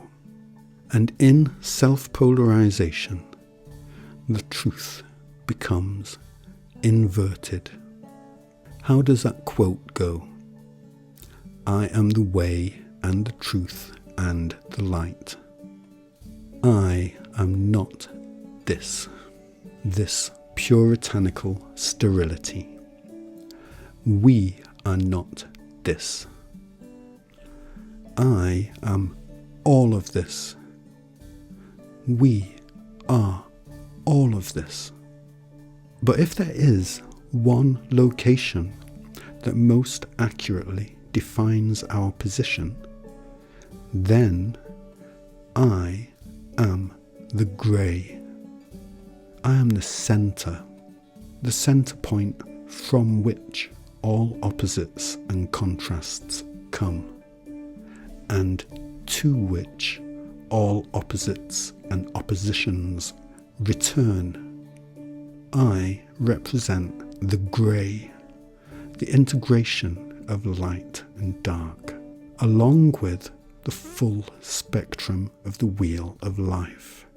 I don't represent the high, I represent the centre, the heart. We all know that when we are high, we are unbalanced, off-centre, just as we are when we are low. Let's look at another inversion. Whoever is not with me is against me. The truth is, if you, after listening to me here, decide that you are not with me, you make the decision that you are not with you. If you decide you are not my friend, then you are not being your friend, because I am your friend. I am speaking these words to you, whoever you are. You may see yourself as my direct enemy, but I know I am your friend. I am here to give you the help you have so longed for, wished for. I am here in direct answer to your prayers, the prayers of all of us. And it is no longer the time of you being your own master of self-sabotage. That time has gone on for long enough now. You may, if you wish, reject me and wait for a better version, a version you have been told is better than me, better than you. But there isn't one.